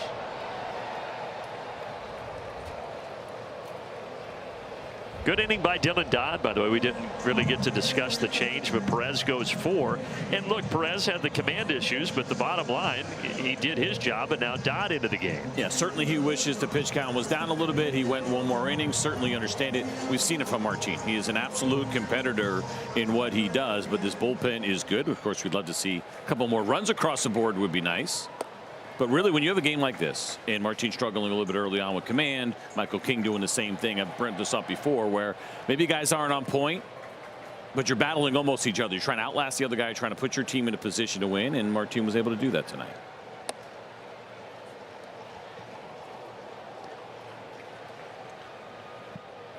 $85 pitches right now for Michael King as he faces the other Michael Harris. This feels like this probably would be his last one unless he gets out of this inning quickly. Ranging over Cronenworth. So 2 down. A message right here from our friends at Delta. From Braves country to the world. Delta, official airline of the Atlanta Braves.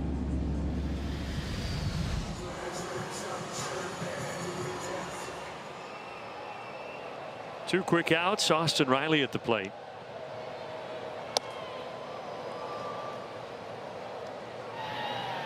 Didier Fuentes ready. Pretty indicative of Walt and what he has said consistently throughout the year. When there is an opportunity for a win with the depth of this bullpen, he's going to go for it. And so even though Martin only goes to 4, Dylan Dodd is a high leverage reliever pitching in the 5th inning. And we know what Didier Fuentes brings to the table, and he's going to pitch this 6th inning with a 1-run lead. It's asking a lot, right? No margin for error, but he's going to go to the big arms right now.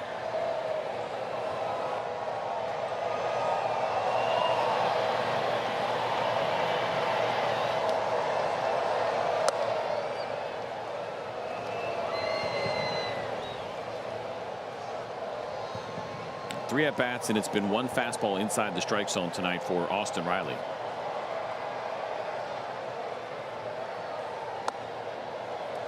Two. And right there on the outside corner.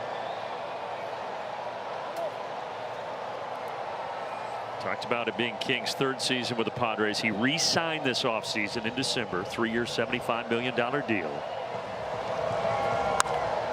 Riley laces it to left, and the inning will continue.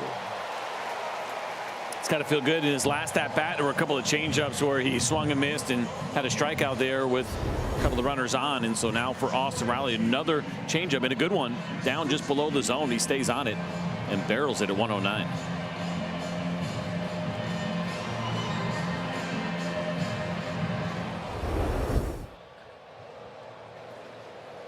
So the inning will continue for Mike Yastrzemski.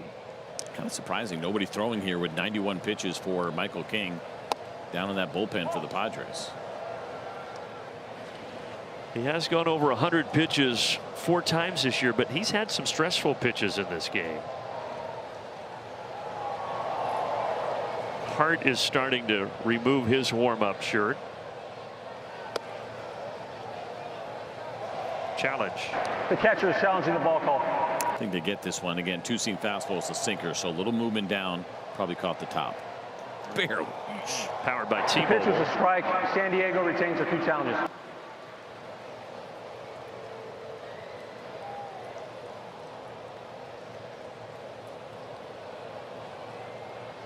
King trying to finish his night with a 6th strikeout.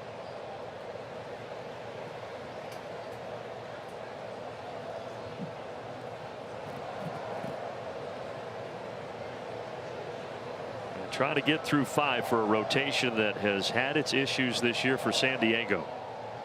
Injuries and performance.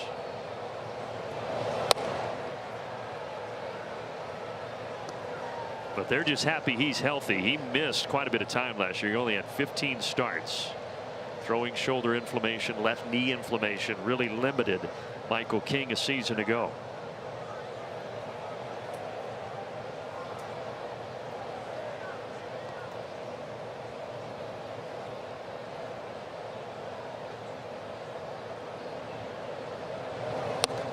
He gets Yastrzemski to chase up top, and King does get through 5. It's still 1-0 Atlanta.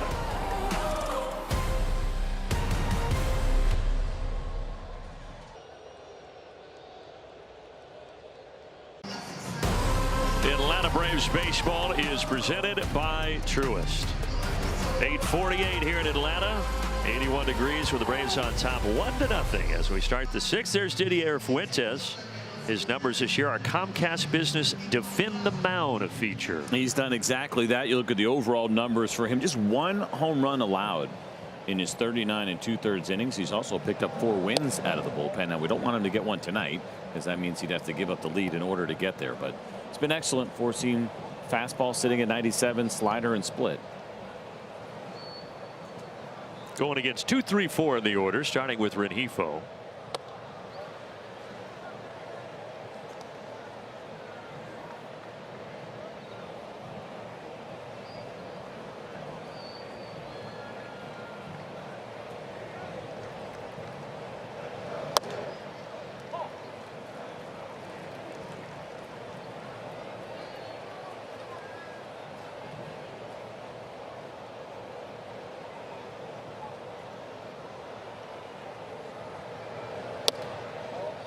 You know, the other thing we got to keep in mind with Fuentes, and it has been an absolute treat to have him in the bullpen and a great weapon for Walt, is really thinking about also the fact that this is kind of going to be his longest year, right? You got to be available every night as opposed to what you were doing as a starter, and trying to go wire to wire over a 6-month season, including spring training on top of it and postseason, which we anticipate here in Atlanta.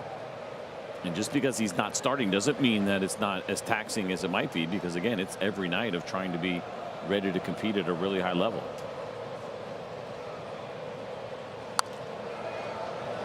I think we both agree, at least for now, this role for him in the bullpen just seems to suit the Braves better than trying to rush him back into the rotation. Yeah, there's no rush. Again, only for me personally, just my own personal opinion, I only think about inserting him back into the rotation and building him up if you pick up 2 relievers. If you feel so good about 1 through 8 that you can then afford to do it. Otherwise, I like him in this role a lot. He's done a lot of that in this role. He strikes out Rengifo with a heater.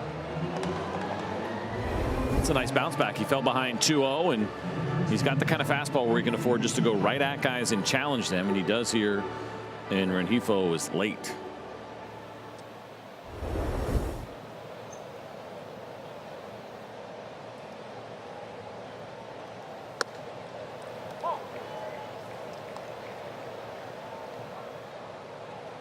It was only 57 innings between the minor leagues and the big leagues last year for I take that back. 70 innings for Fuentes.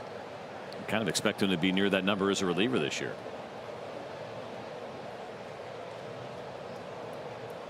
Still a long way to go.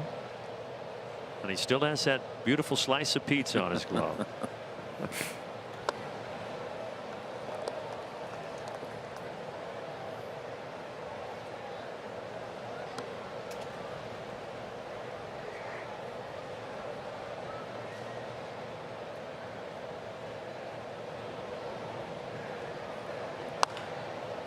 On a couple of bounces, Riley is there.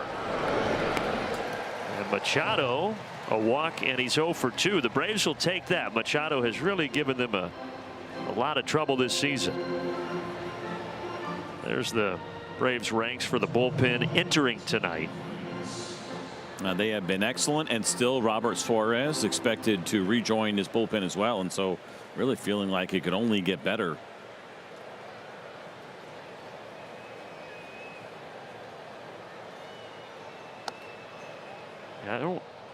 Not sure why, but it feels like it has been so long since Suarez pitched. It's June 19th was the last time that he threw for Atlanta before going on the IL.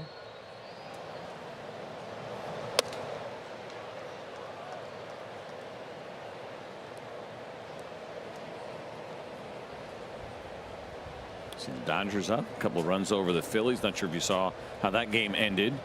With the Phillies, what a gift with some really brutal base running.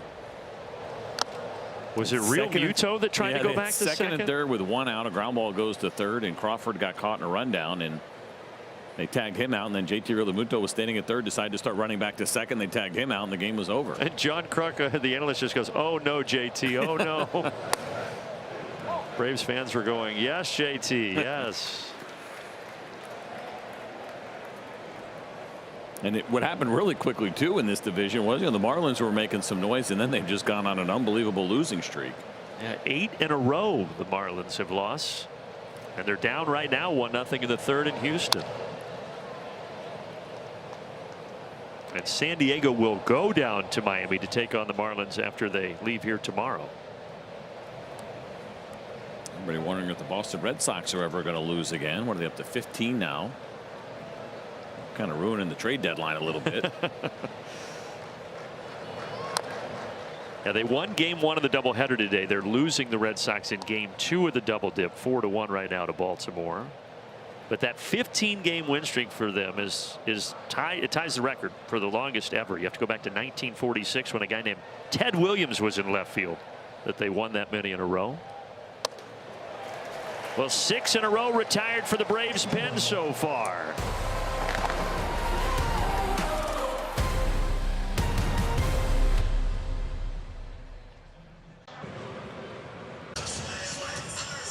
Outcast jersey, cowboy hat. That is a vibe. Braves up 1-0. And now I do want to warn you, if you are sensitive to extreme levels of cuteness, brace yourself, because take a look at this photo of Jim Jarvis when he is 2 years old. Back in 2003, he's playing for his older brother's baseball team. And I want you to look at the name on the back of the jersey. You can see ASE, or I beg your pardon, EBA, which was part of Jimmy Baseball. That was on his jersey at age 2, guys. So that's how far back Jimmy Baseball goes.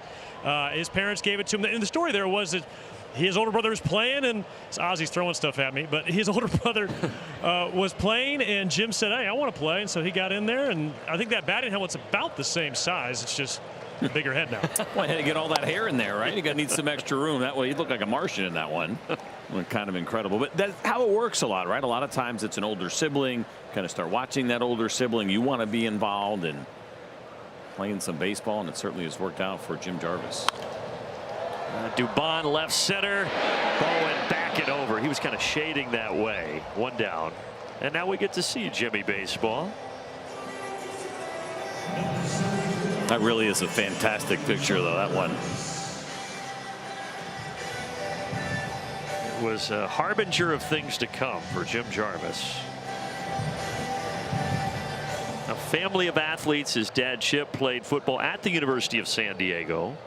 So as we said yesterday, grew up going to Padres games. Well, he hit it well, but another opportunity for Bowen in left. Tell you what, I'm surprised to see Michael King in this game, and he's gotten 2 more outs and still right under 100 pitches. Next pitch will be number 100 on the night, but impressive and something we talked about from the beginning. After 3 walks to start this game, I did not believe that we would see Michael King with an opportunity to finish the 6th inning. And the lefty Hart is ready, but he's going to try to get through one more. You'd have to think this is his last batter either way with Baldwin on deck. I think it makes some sense. 4th time facing the same hitter in a game. You just don't see it too often these days.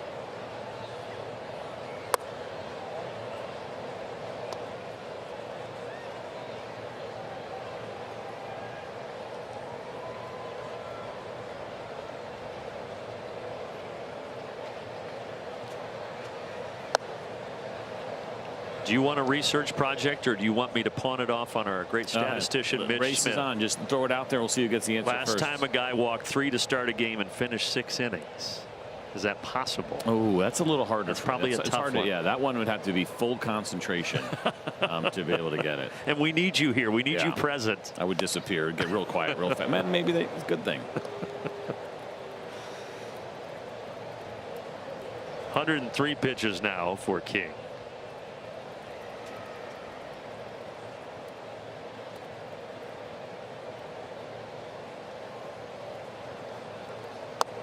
And he does get through 6. He strikes out 7, but he leaves with no run support, down 1-0.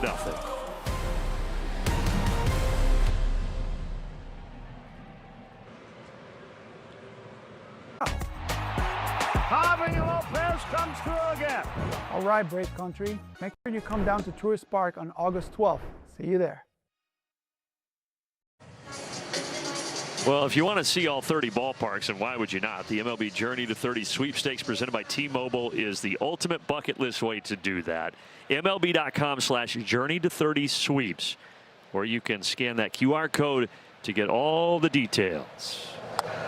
Fuentes back out there for the 7th. August 22nd, 2020. That was the last time a pitcher walked the first 3 batters of the game and still completed 6 innings. Zach Gallen was the one who did it.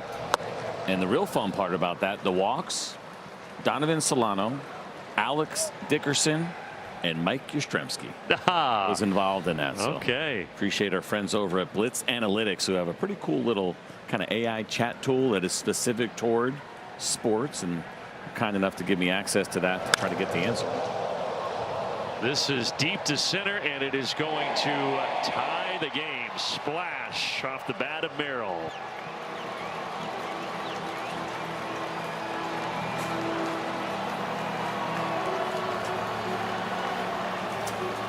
They'll make it 4 homers in 4 games for the Padres center fielder. That one was crushed, 449 feet. We talked about his inability to get to the high fastball. They tried to go there, but not high enough. See where it is at 98 upper third. Drake Baldwin wants this ball at the top of the zone or above it. It's an 0-2 count, catching way too much of the plate. Those are the ones that drive you crazy. Right, guys are going to get you sometimes. You're going to make mistakes. It's going to happen. But when you're that far ahead in the count and it's a 1-run game, those hurt a little bit more. Well, the Padres have just 2 hits tonight, both by Jackson Merrill. His single in the 4th, and now that long homer to tie it here in the 7th.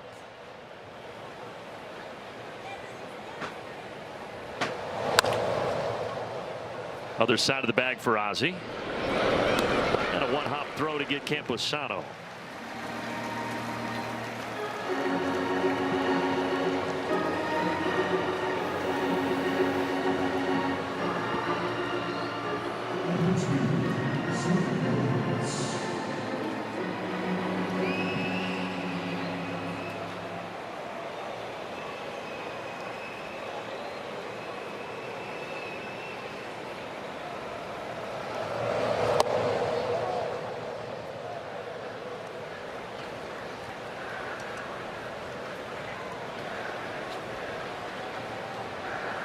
A walk and a ground out for Xander Bogaerts tonight. Stay tuned for the stretch tonight, brought to you by Resurgence Orthopedics. Nick Green and Peter Moylan standing by.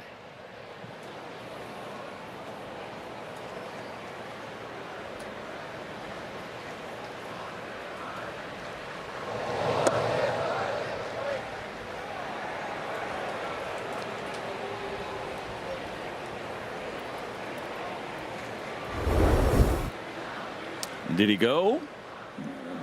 Really close.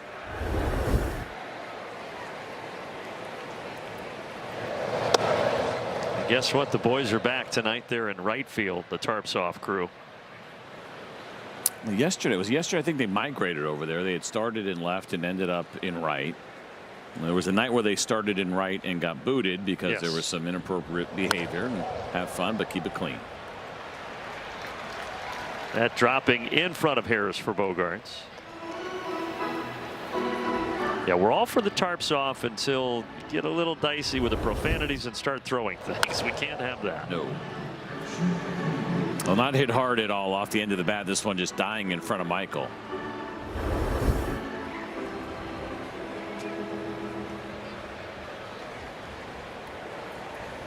Cronenworth 8th in the order tonight and 2 strikeouts swinging. 1 against Perez, 1 against Dodd. First pitch, little blooper, and it falls. So the Padres through the first 6 innings had 1 hit. Now they've got 3 hits, including the homer here in the 7th. And the homer was one thing, right? Mislocation and an 0-2 count, and Jackson Merrill put a good swing on it. These last 2 hits, though, not hit hard. One off the end of the bat, one there for Cronenworth that goes below the barrel. Seemed like there was some hesitation there from Jeremy Hefner before he made his visit. Victor Medeiros is starting to throw.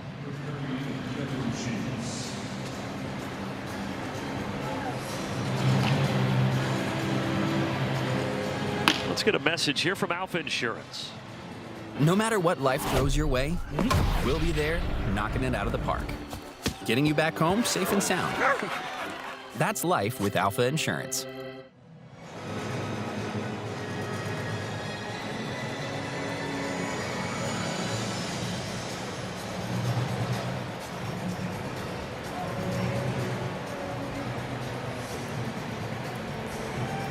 It looks like Sheets is going to hit for the young rookie Jace Bowen.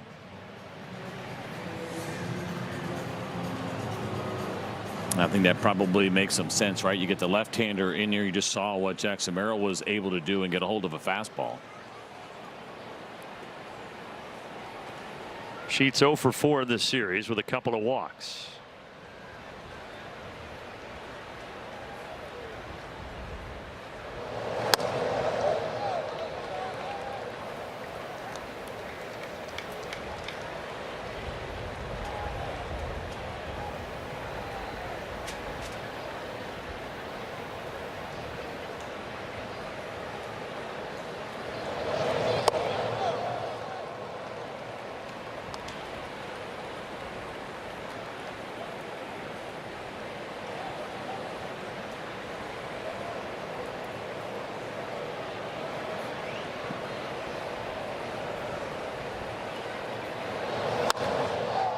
This is going foul, but it's certainly home run distance.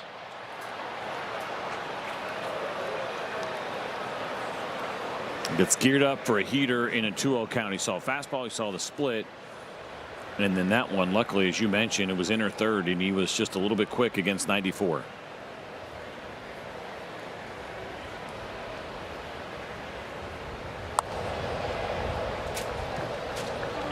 I don't see it a lot, right? That's the last pitch that we were kind of waiting on here with Didier Fuentes, and we talk about whether or not he'll end up in the rotation with the Braves. That split that he has is kind of that difference maker that should help him neutralize some lefties. That just gives him a second weapon.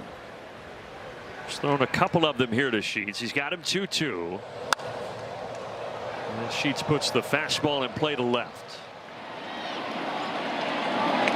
2 outs. And that's the difference of being able to show that split, right? He was way ahead of the fastball. He pulls nearly a foul home run.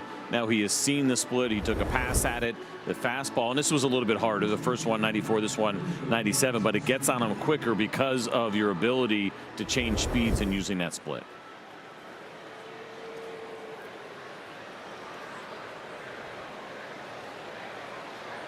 Top of the order, Fernando Tatis Jr. Both runners go. They were leaning. That throw is a little high, and Bogaerts is under the tag.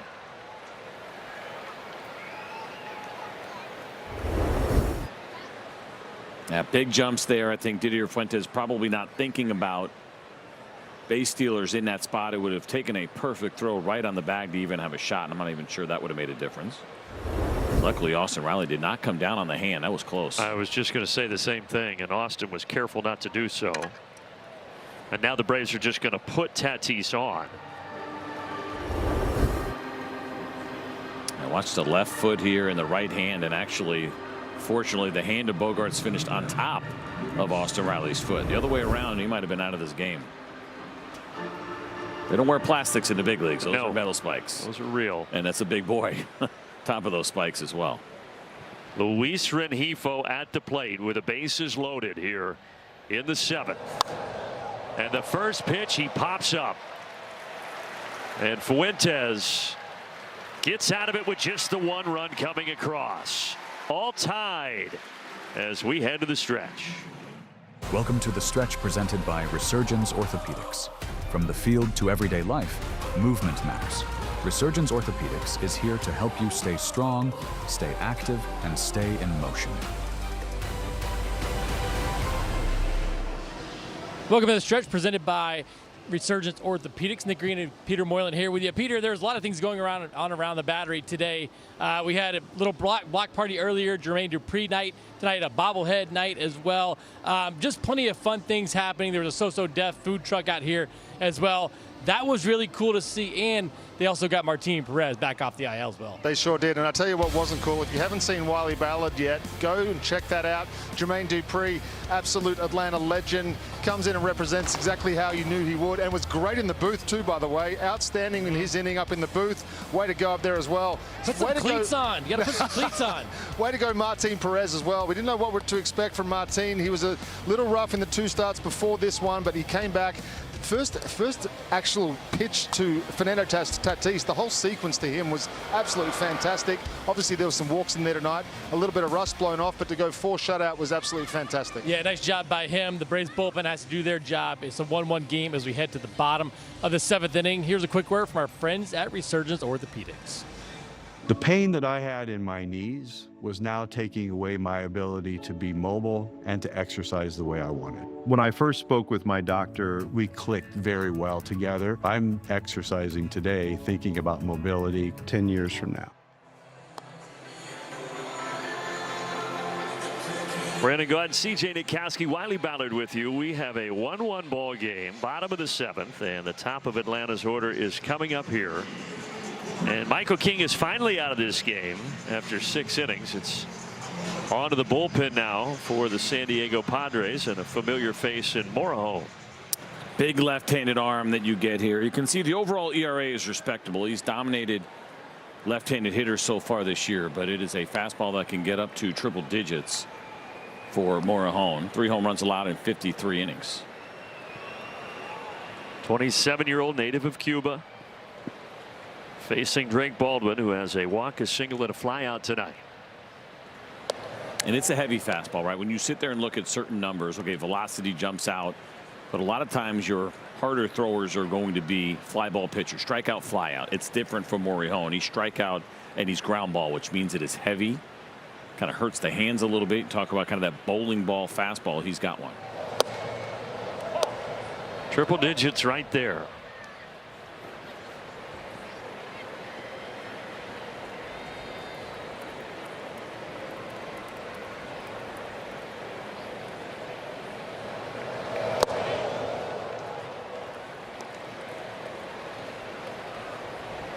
Gavin Sheets stays in, replacing Bowen out in left.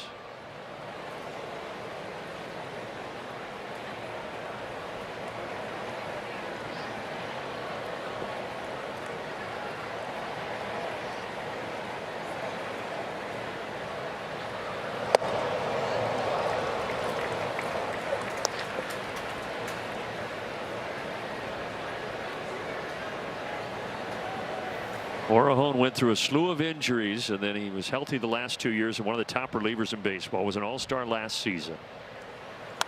Part of a very good Padres bullpen.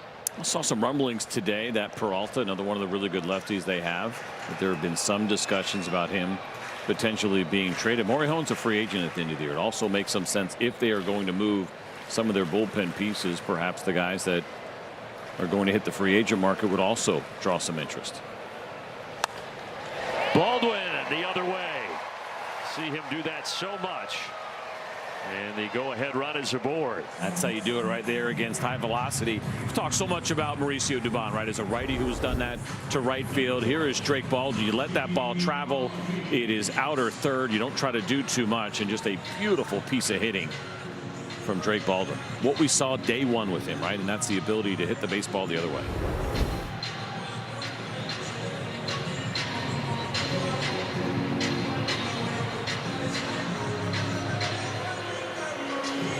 Each team has won one game in this series, and it is 1-1 tonight. Ozzie Albies now from the right side. Remember, another game tomorrow. It's the 4-game series this time against the Padres, and an early start at 12:15 with Chris Sale on the mound on getaway day. Tomorrow should be a fun one at the ballpark. It's summer camp day tomorrow, so some kids will be here. That little, you call that buzz that you get. It's not the usual buzz that you get. We saw it for years, of course, in the minor leagues. It's just loud, it's high pitched, and it is sugar filled. That is a good way to put it. A lot of excitement when those kiddos are in the ballpark. I did get the "Hey Dad" texts already. Hey Dad, what's going on with that bobblehead? Request to bring one home. That's right. Yeah. Well, it's only one, so. There's only one kid that lives in the house, though. I feel like if you live in the house, you should have priority. But it's one of the out-of-housers that was trying to get their hands on it. Change up. Ozzie goes after it.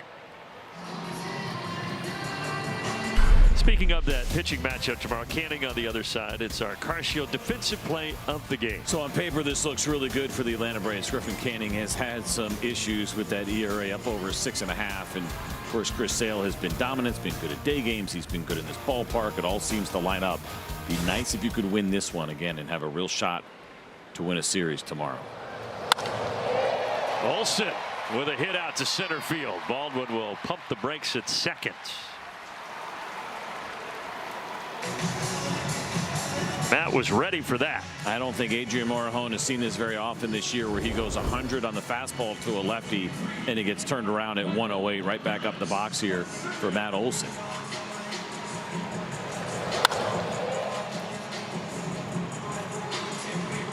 Both Baldwin and Olsen have reached 3 times tonight. So they both get to the fastball, and I get it. It's his bread and butter, and he's got a really good one. I do wonder now for Michael. I mean, maybe something else is coming early on with a runner in scoring position. We'll see.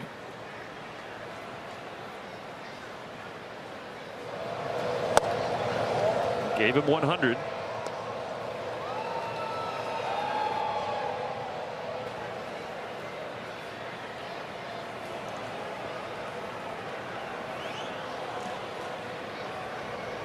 Michael has the 1 RBI tonight for Atlanta, all the way back in the first.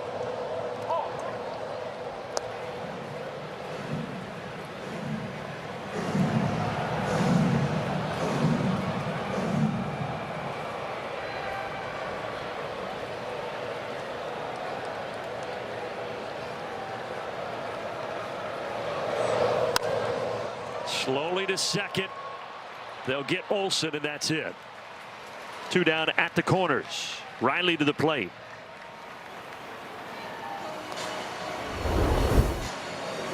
The two-seamer. Talked about the heavy fastball that Morejon throws in inner third there to Michael, and right on the ground, and luckily a high chopper, right, so you're not going to get that double play with Michael running.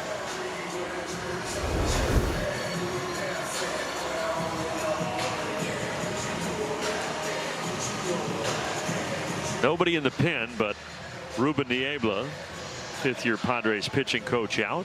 It's interesting if they're going to talk strategy a little bit. Austin Riley's gotten to the fastball lately, but it is a pretty special fastball. Now, right-on-right breaking balls have been an issue. I wonder if this is about how they may or may not want to use the slider. Let's show them how we do it in the air. And that's probably where you go with this conversation. Also the changeup, and we saw him have some issues with the Michael King changeup, eventually adjust. And then you also will talk about location of fastball, right? Even though it's a really good one, where do you want to throw it in this spot? And my guess with Morihone is probably more elevated, and it could be the four-seamer instead of the two. Let's get a quick word in here from Truist. Leaders in banking, unwavering in care. Truist. Learn how knowledge and care can work for you.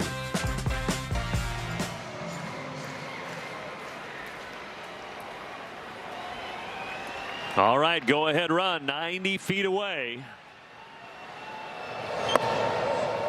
Change up low to Riley. So good in that series against Texas to start the homestand. 6 hits, 3 of them homers, including 2 on Sunday for Riley. He's got 1 hit tonight.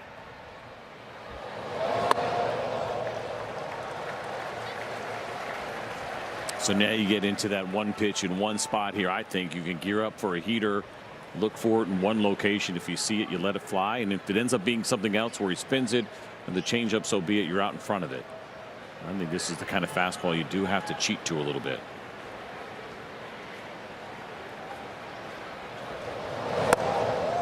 And he threw the slider down, 3-0. Maybe that was the conversation. No fastballs. Yaz on deck.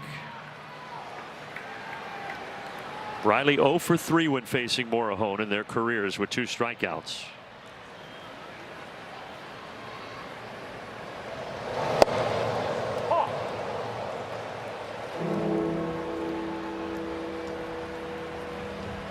Kind of a tough call here. Obviously, they're going to go at Austin Riley, but with Yaz on deck, you always could have just walked him like we saw the Braves walk Tatis and go after the lefty.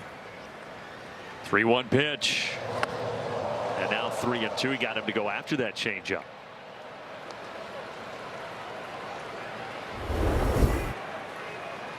That's a good one. Now it's whether or not you give in or you stick with that same game plan, which is trying to use that off speed to get Chase.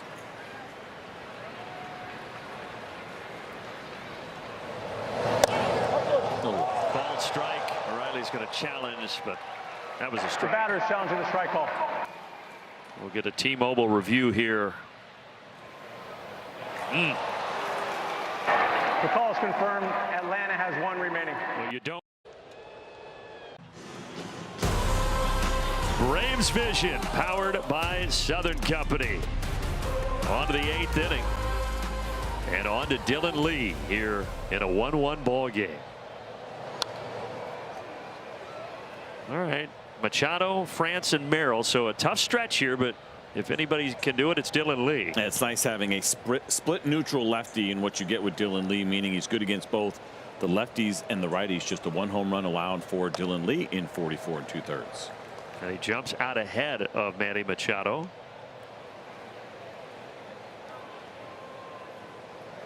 That June sweep in San Diego against the Braves for the Padres. Machado had the solo homer in the first game where they won 1-0. He had the walk-off RBI single in the 10th of game 2 off Iglesias, and now 3 homers in this series, but he's been relatively quiet so far tonight. And he's very quiet there, down on 3 pitches. I think Manny thinking about something else after he chased the changeup away, maybe not anticipating a slider at the top of the zone, but a good one from Dylan Lee.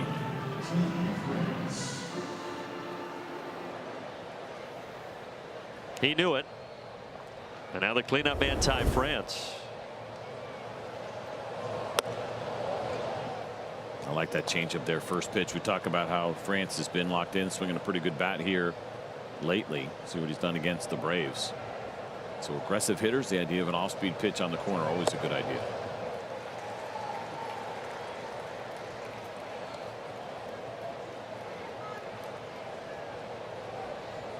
Ty France, second stint with the Padres. They drafted him way back in 2015. He debuted with them in 2019, then on to Seattle. And now back with the team and hitting this high and deep to left. Toward the line. Dubon jumping up to grab it.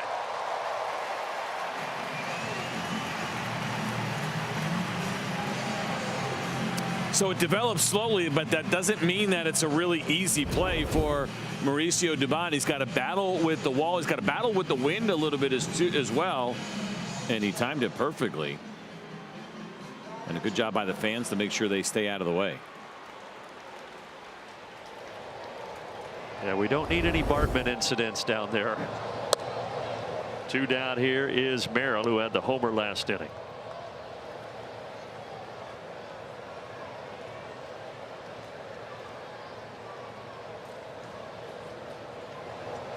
It was Darren's buddy right there who came into the. Were you here when Darren brought some buddies in today? I missed. I was, yeah. Big guy. I'm pretty sure that was his friend right there. Yeah, right there in that with the glasses. I met that guy today. How about that? Not that guy. The guy in the blue shirt and the glasses. So The I guess a lot of other people guy have in the glasses on. glasses. Yeah. To my left, stage left there, right there, big fella. That's a guy you don't want to mess with. No. Yeah. Hands were cold too. I noticed when I shook his hand. I'm like, oh, this guy's for real. Hands are cold when it's this hot out. I'm going to be polite. Darren's going, why do they show my buddy right now? Ray Liotta look-alike.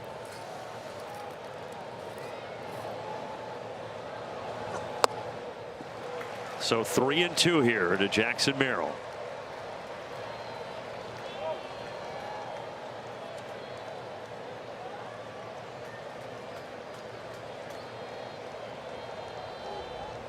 First round pick by the Padres back in 21, straight out of high school in the Baltimore area, awaiting a payoff pitch, and he fouls it away.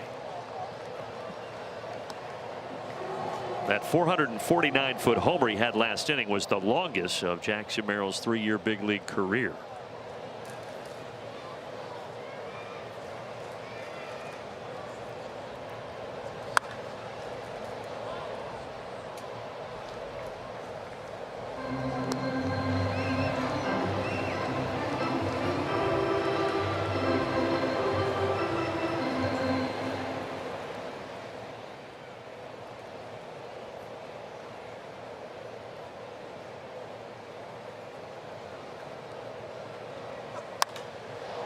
This one is not going to get out of the ballpark. It is going to fall innocently into the glove of Michael Harris II.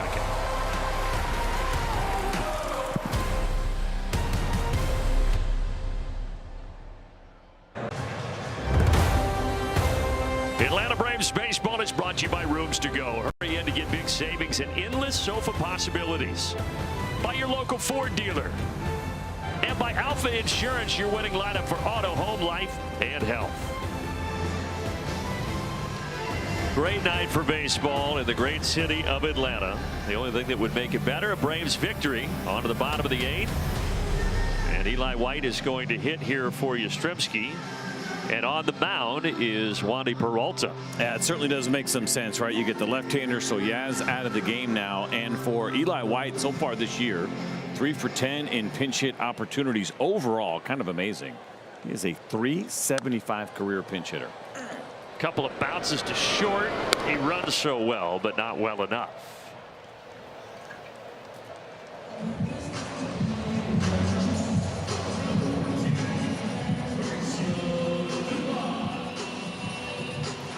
And here comes Doobie, 1 for 3 with a double. One thing that's complicated, I mentioned Peralta is a name that has come up as a potential trade candidate. He signed a 4-year contract that allowed opt-outs every year of the 4-year deal. So when you're an acquiring team, you don't know if he's going to be back. There's still another year of control, but he could also opt out at the end of this season. Dubon the other way. And a 2-hit night for Mauricio.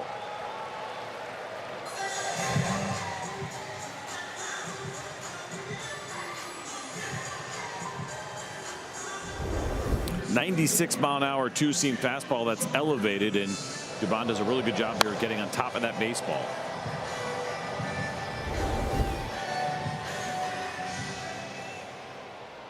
Seen that all season long from number 14. Now Jim Jarvis. Yeah, that deal for Peralta, 4 years, $16.5 million that he signed a few years ago. He's been around Reds, Giants, Yankees, and now the Padres for this lefty. Jarvis. It's going to stay fair. He had a triple last night. He might have another. No, but it's going to be an RBI double to put Atlanta on top in the 8th.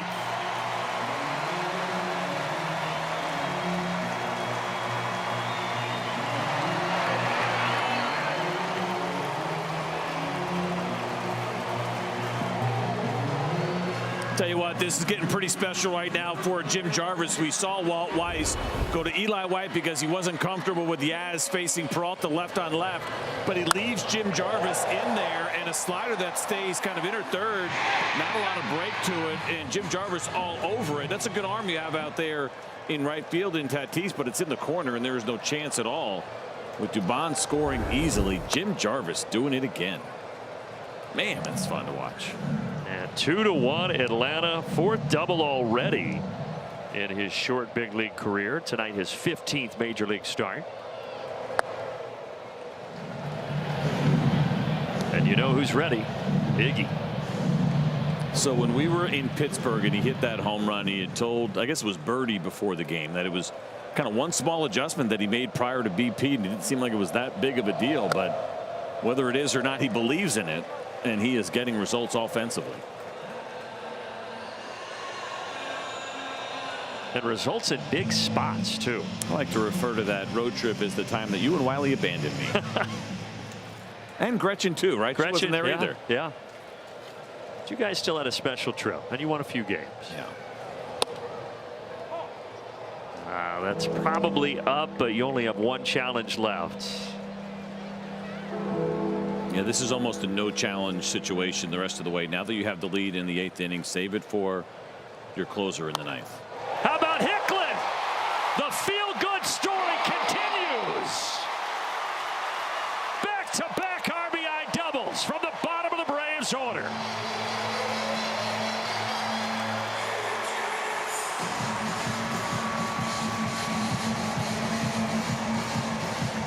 A little Gwinnett Striper magic we never saw coming this season.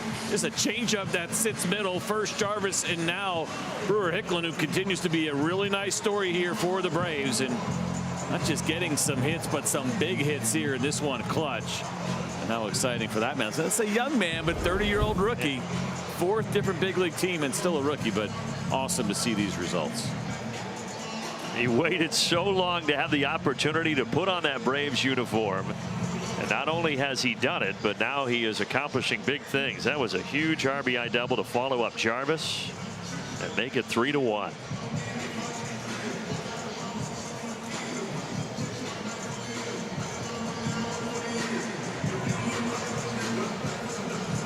I was asking Brewer the other night before game 1 of the series about putting that Braves uniform on and all it meant to him, and he talked to you guys in Pittsburgh about it, but he said, and then the other day I got to talk to Chipper Jones. He said, if I would have told myself at 8, 9 years old I would be talking to Chipper in the Braves clubhouse, I never would have believed it. I love it, man. At 30 years old, those things don't go away, right? Those dreams that you had as a little kid, and then they become a reality, even as a 30-year-old, is still really awesome. When you look at him, you see a little Frenchie in there?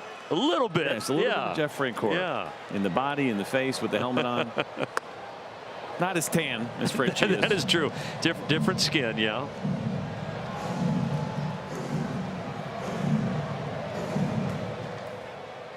It's been something special.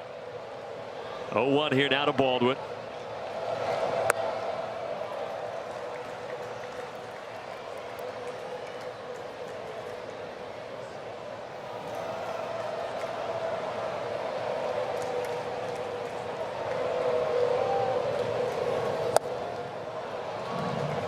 By the way, how about the 7, 8, 9 spots in the Braves order? Dubon, Jarvis, and Hicklin.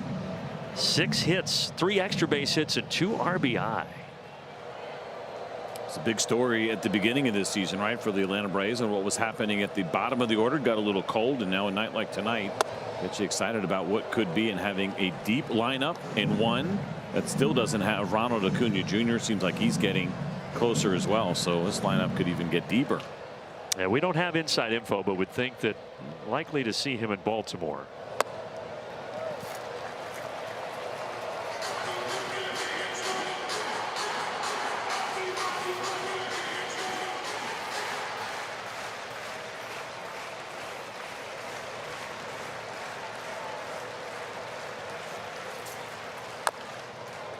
Baldwin bounced to first, but it hit Baldwin in the batter's box, so it's foul.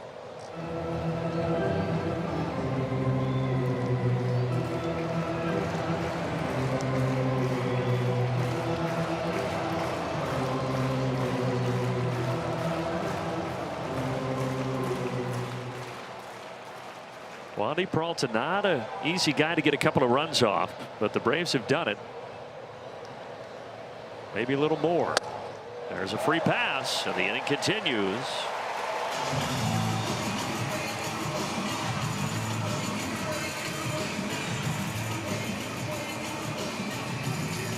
And that is going to be it for Peralta.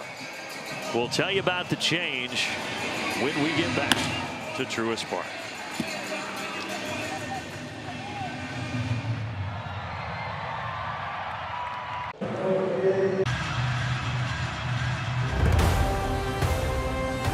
Atlanta Braves baseball is brought to you by Chevrolet, proud partner of the Atlanta Braves. By Georgia Lottery, today could be the day. And by Comcast Business, all-in connection and protection your small business can rely on. No one does business like Comcast Business.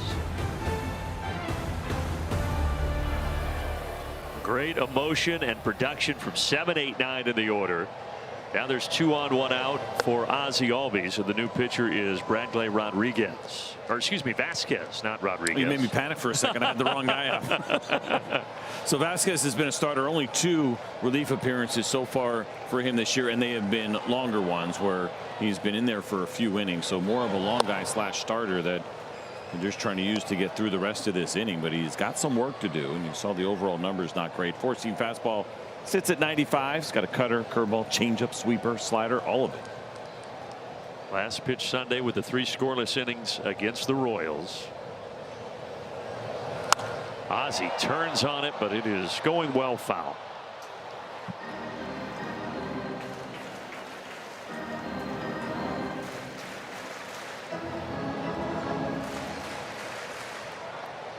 Hurt his hand, the fall for life, but he got the souvenir.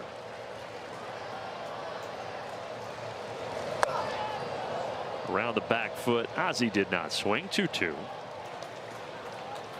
Well, thinking ahead to the top of the 9th, it'll be 6, 7, 8 starting with the catcher Campusano, and Iglesias just waiting for his turn.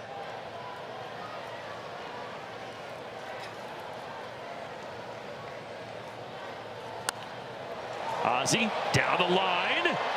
It drops fair. Another run coming home. Safe at third. 4-1 Atlanta.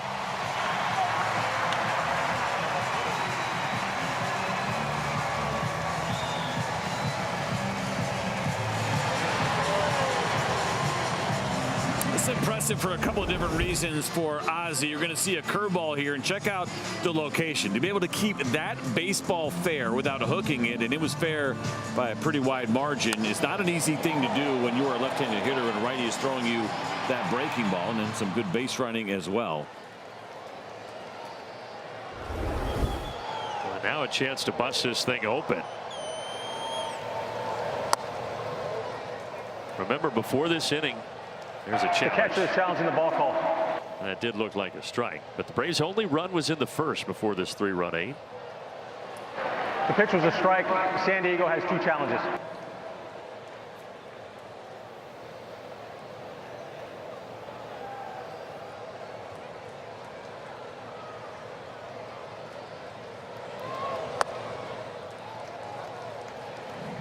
Just appreciate the boys. Had me a little bit panicked. You know, Mitch has gotten on me. Mitch Smith, who does stats for us, and you mentioned it, how the Ford Keys had been on point for a while. He also reminds me when they're off, which he did yesterday. And of course, one of the ones today was 4 score. And we now got 4 on the board. So when the Braves score 4, they have a .750 winning percentage. We're not there yet, but good to see. Like our chances. Trying to get back on track here.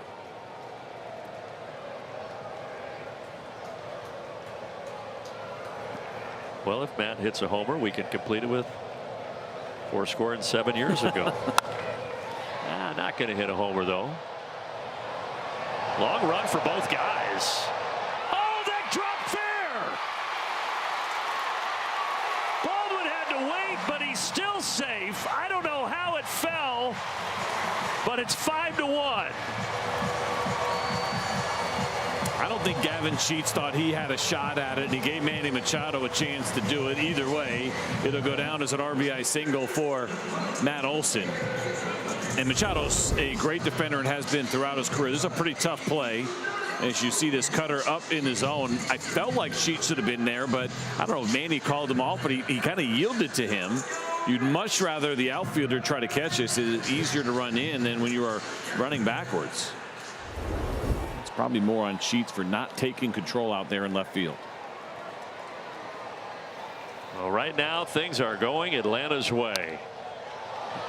Almost deja vu, but this one is going to get into the seats.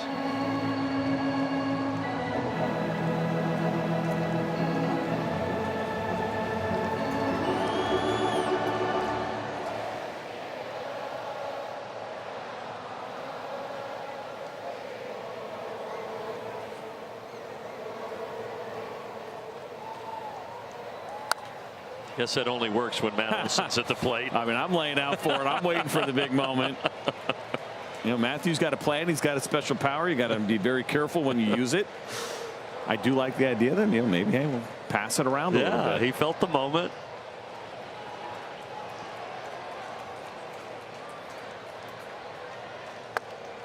They'll check. He went. 2 down.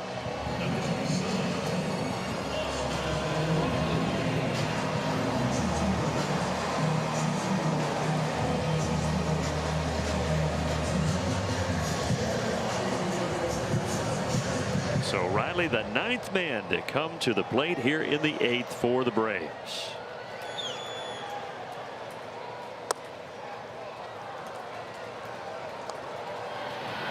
Madero's down there.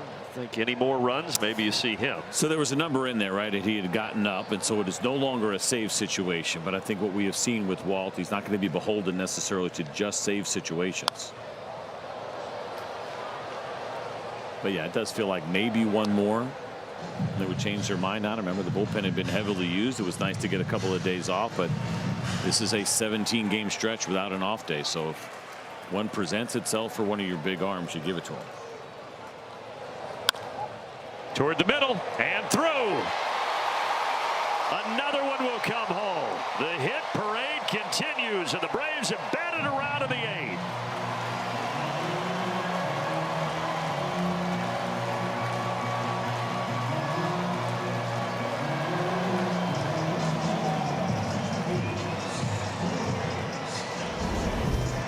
Now the fastball, we've talked about that. Austin has done a good job getting to fastballs here, even though this ball is in the ground.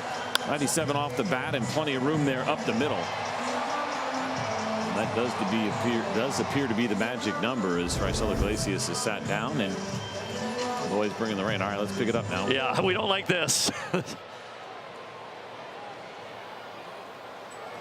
Dom Smith is going to hit now. So Eli White began the inning in this spot in the order. When he pinch hit for Yastrzemski, he grounded out, and then all those hits started to come, and now Dom Smith to the plate.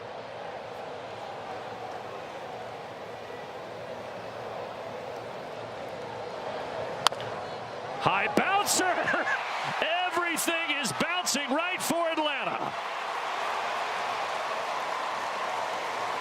It's now a 6-run 8th inning.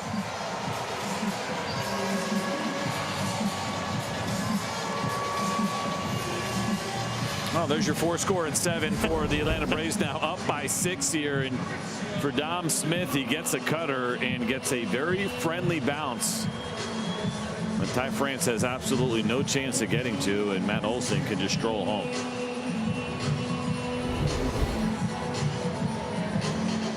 My, how this game changed. Both teams struggles putting up runs through 7.5 innings, but the Braves with a 6th spot and counting right now here in the 8th.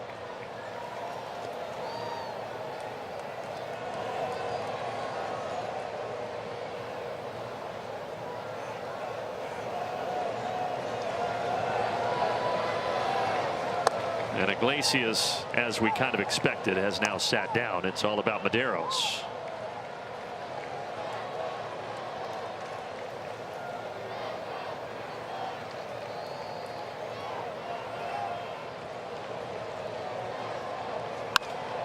Dubon to right center. But this one is caught. A busy bottom of the 8th.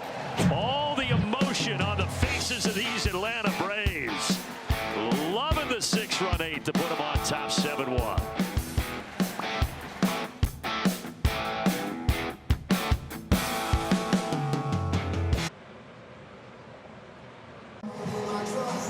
Innings 1 through 7 pretty quiet, but the storm came in the 8th. And the Braves now enjoying a big-time cushion.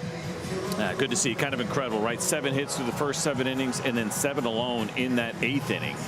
And what that does, as we've talked about, it gives Raisel Iglesias a little bit of a breather. So another off day for him, hopefully, if Victor Medeiros can kind of finish things up. And he has really done a nice job of emerging as a go-to arm. He picked up that save. Great interview that he had with Wiley in referencing the 4-seam fastball usage that Wiley had picked up on and how much he is trusting the organization. And so another opportunity to do something important, which is get this game over with an Atlanta Braves win.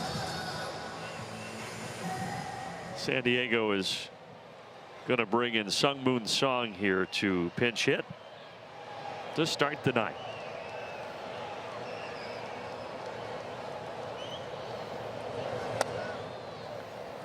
We've talked about feel-good stories with Jarvis, with Hicklin, and certainly add Medeiros to that list. A couple of big moments for him in his young Braves career.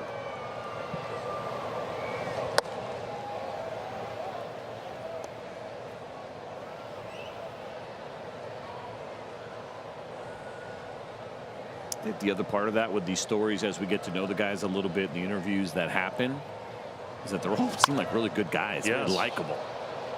Easy to talk to, approachable. 1 out of the night.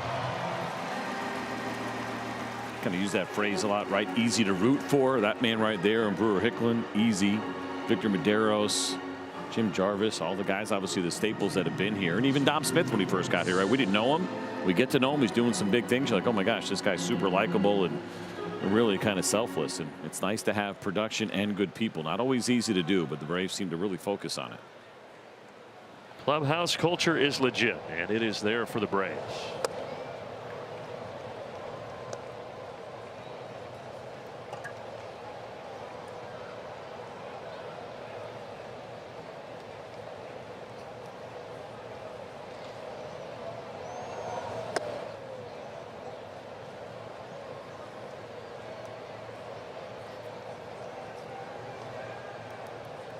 Phillies did lose 9-5. Dodgers beat them in Philly, so chance for the Braves to make it a 4-game lead over Philadelphia.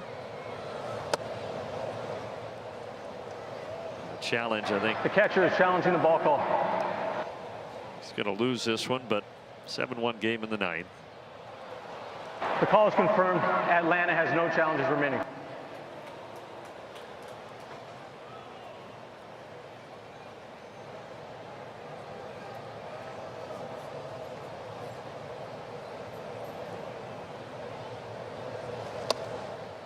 A 4-pitch walk for Xander Bogaerts.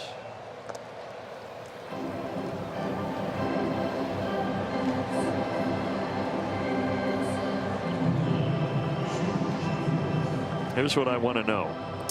We have to be here early tomorrow. Yes, we do. Have you already laid out the clothes to put in the suitcase for the road trip? No, and I almost texted you early about the shirts. I thought about it, and I had radio today, and it was a little bit earlier, so it was a busy day for me. Radio started at 1. So I'm pretty much getting ready around 12:15.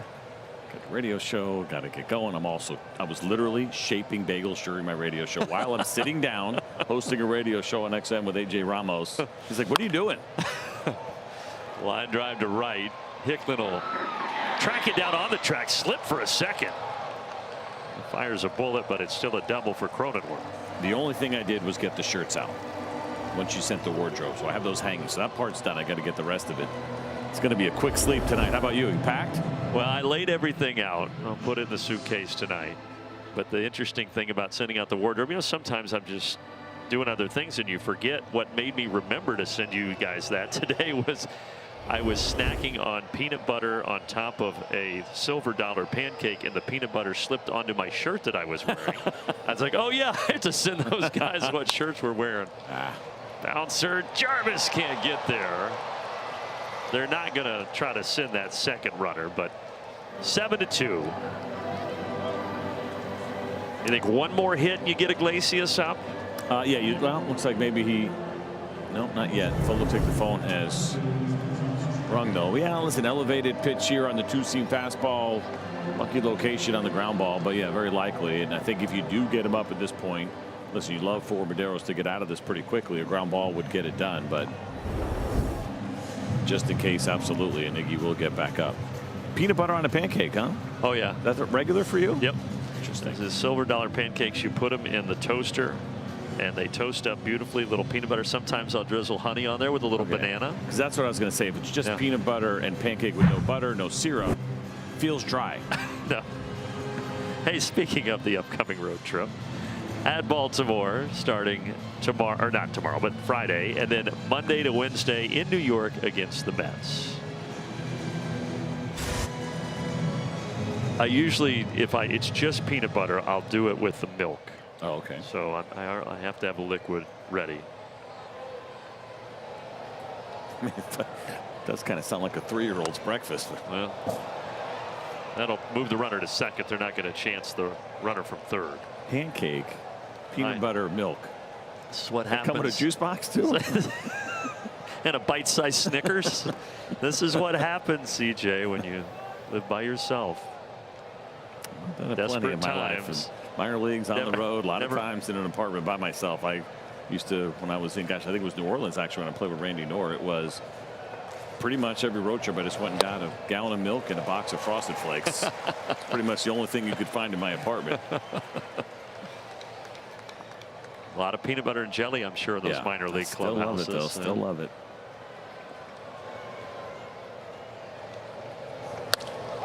Line to center. Harris charges. Oh, it gets by him. And it's going to roll all the way out to the wall and score 2 easily. The throw to third is late and almost airmailed. Okay, so this is becoming a little more interesting than the Braves were hoping for at the top of the ninth. Yeah, and I believe that's probably going to do it for Victor Medeiros, assuming that Iggy is ready. And you're watching Michael go after this ball, and you knew it was going to be one of those borderline ones, right? Do you play it in front of you?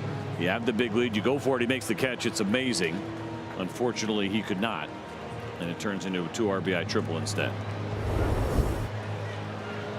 Take a look as that ball is sinking and sinking and just out of the reach. Heck of an effort for Michael. It was that close. So 4 straight have reached, and Iglesias will now come on out of the bullpen to try to get the final 2 outs.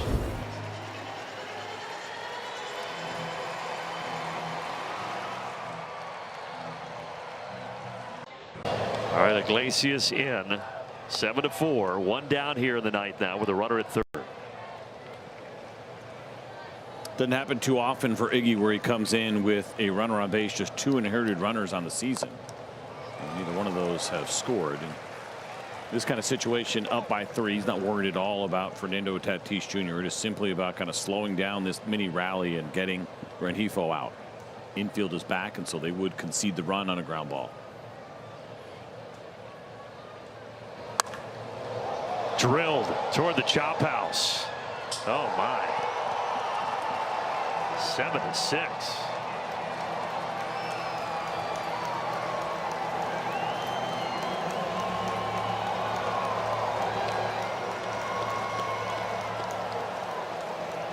Folks, this game was 1-1 when we started the bottom of the 8th.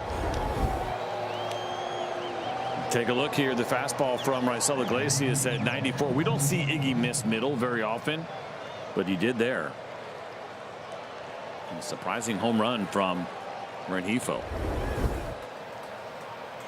His first of the year, his first with his new team, the Padres. And now you've got Machado up there, who, while quiet today, has 3 homers over the last couple of days. Oh, no. Hook foul. It will. Goodness gracious. It's 409 feet, that foul ball. My heart's beating faster than I was hoping for.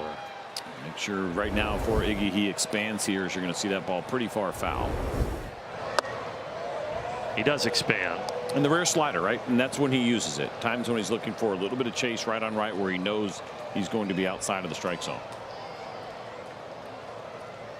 He got him. That's one exhale. Still need one more.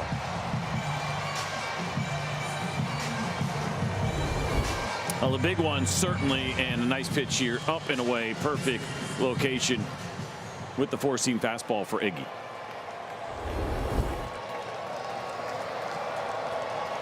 Another power bat in Ty France, and a power swing.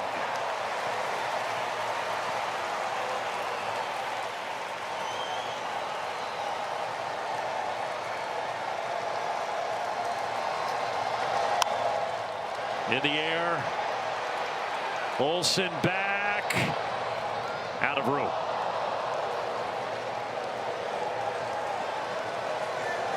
No balls, 2 strikes. Ball just kept going and going. You'll see it catch the net up high, so no chance for Matt Olson to catch it.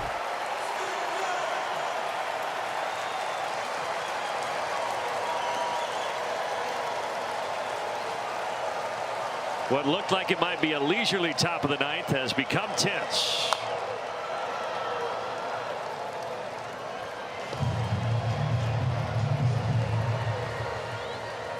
Up above the zone with the fastball has not been necessarily a strength of Iggy. He can get it to the top, but if he decides to go high, you really want to make sure the focus is way high.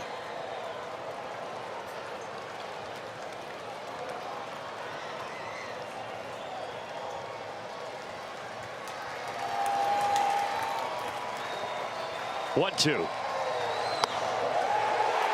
a doubt. He struck him out looking.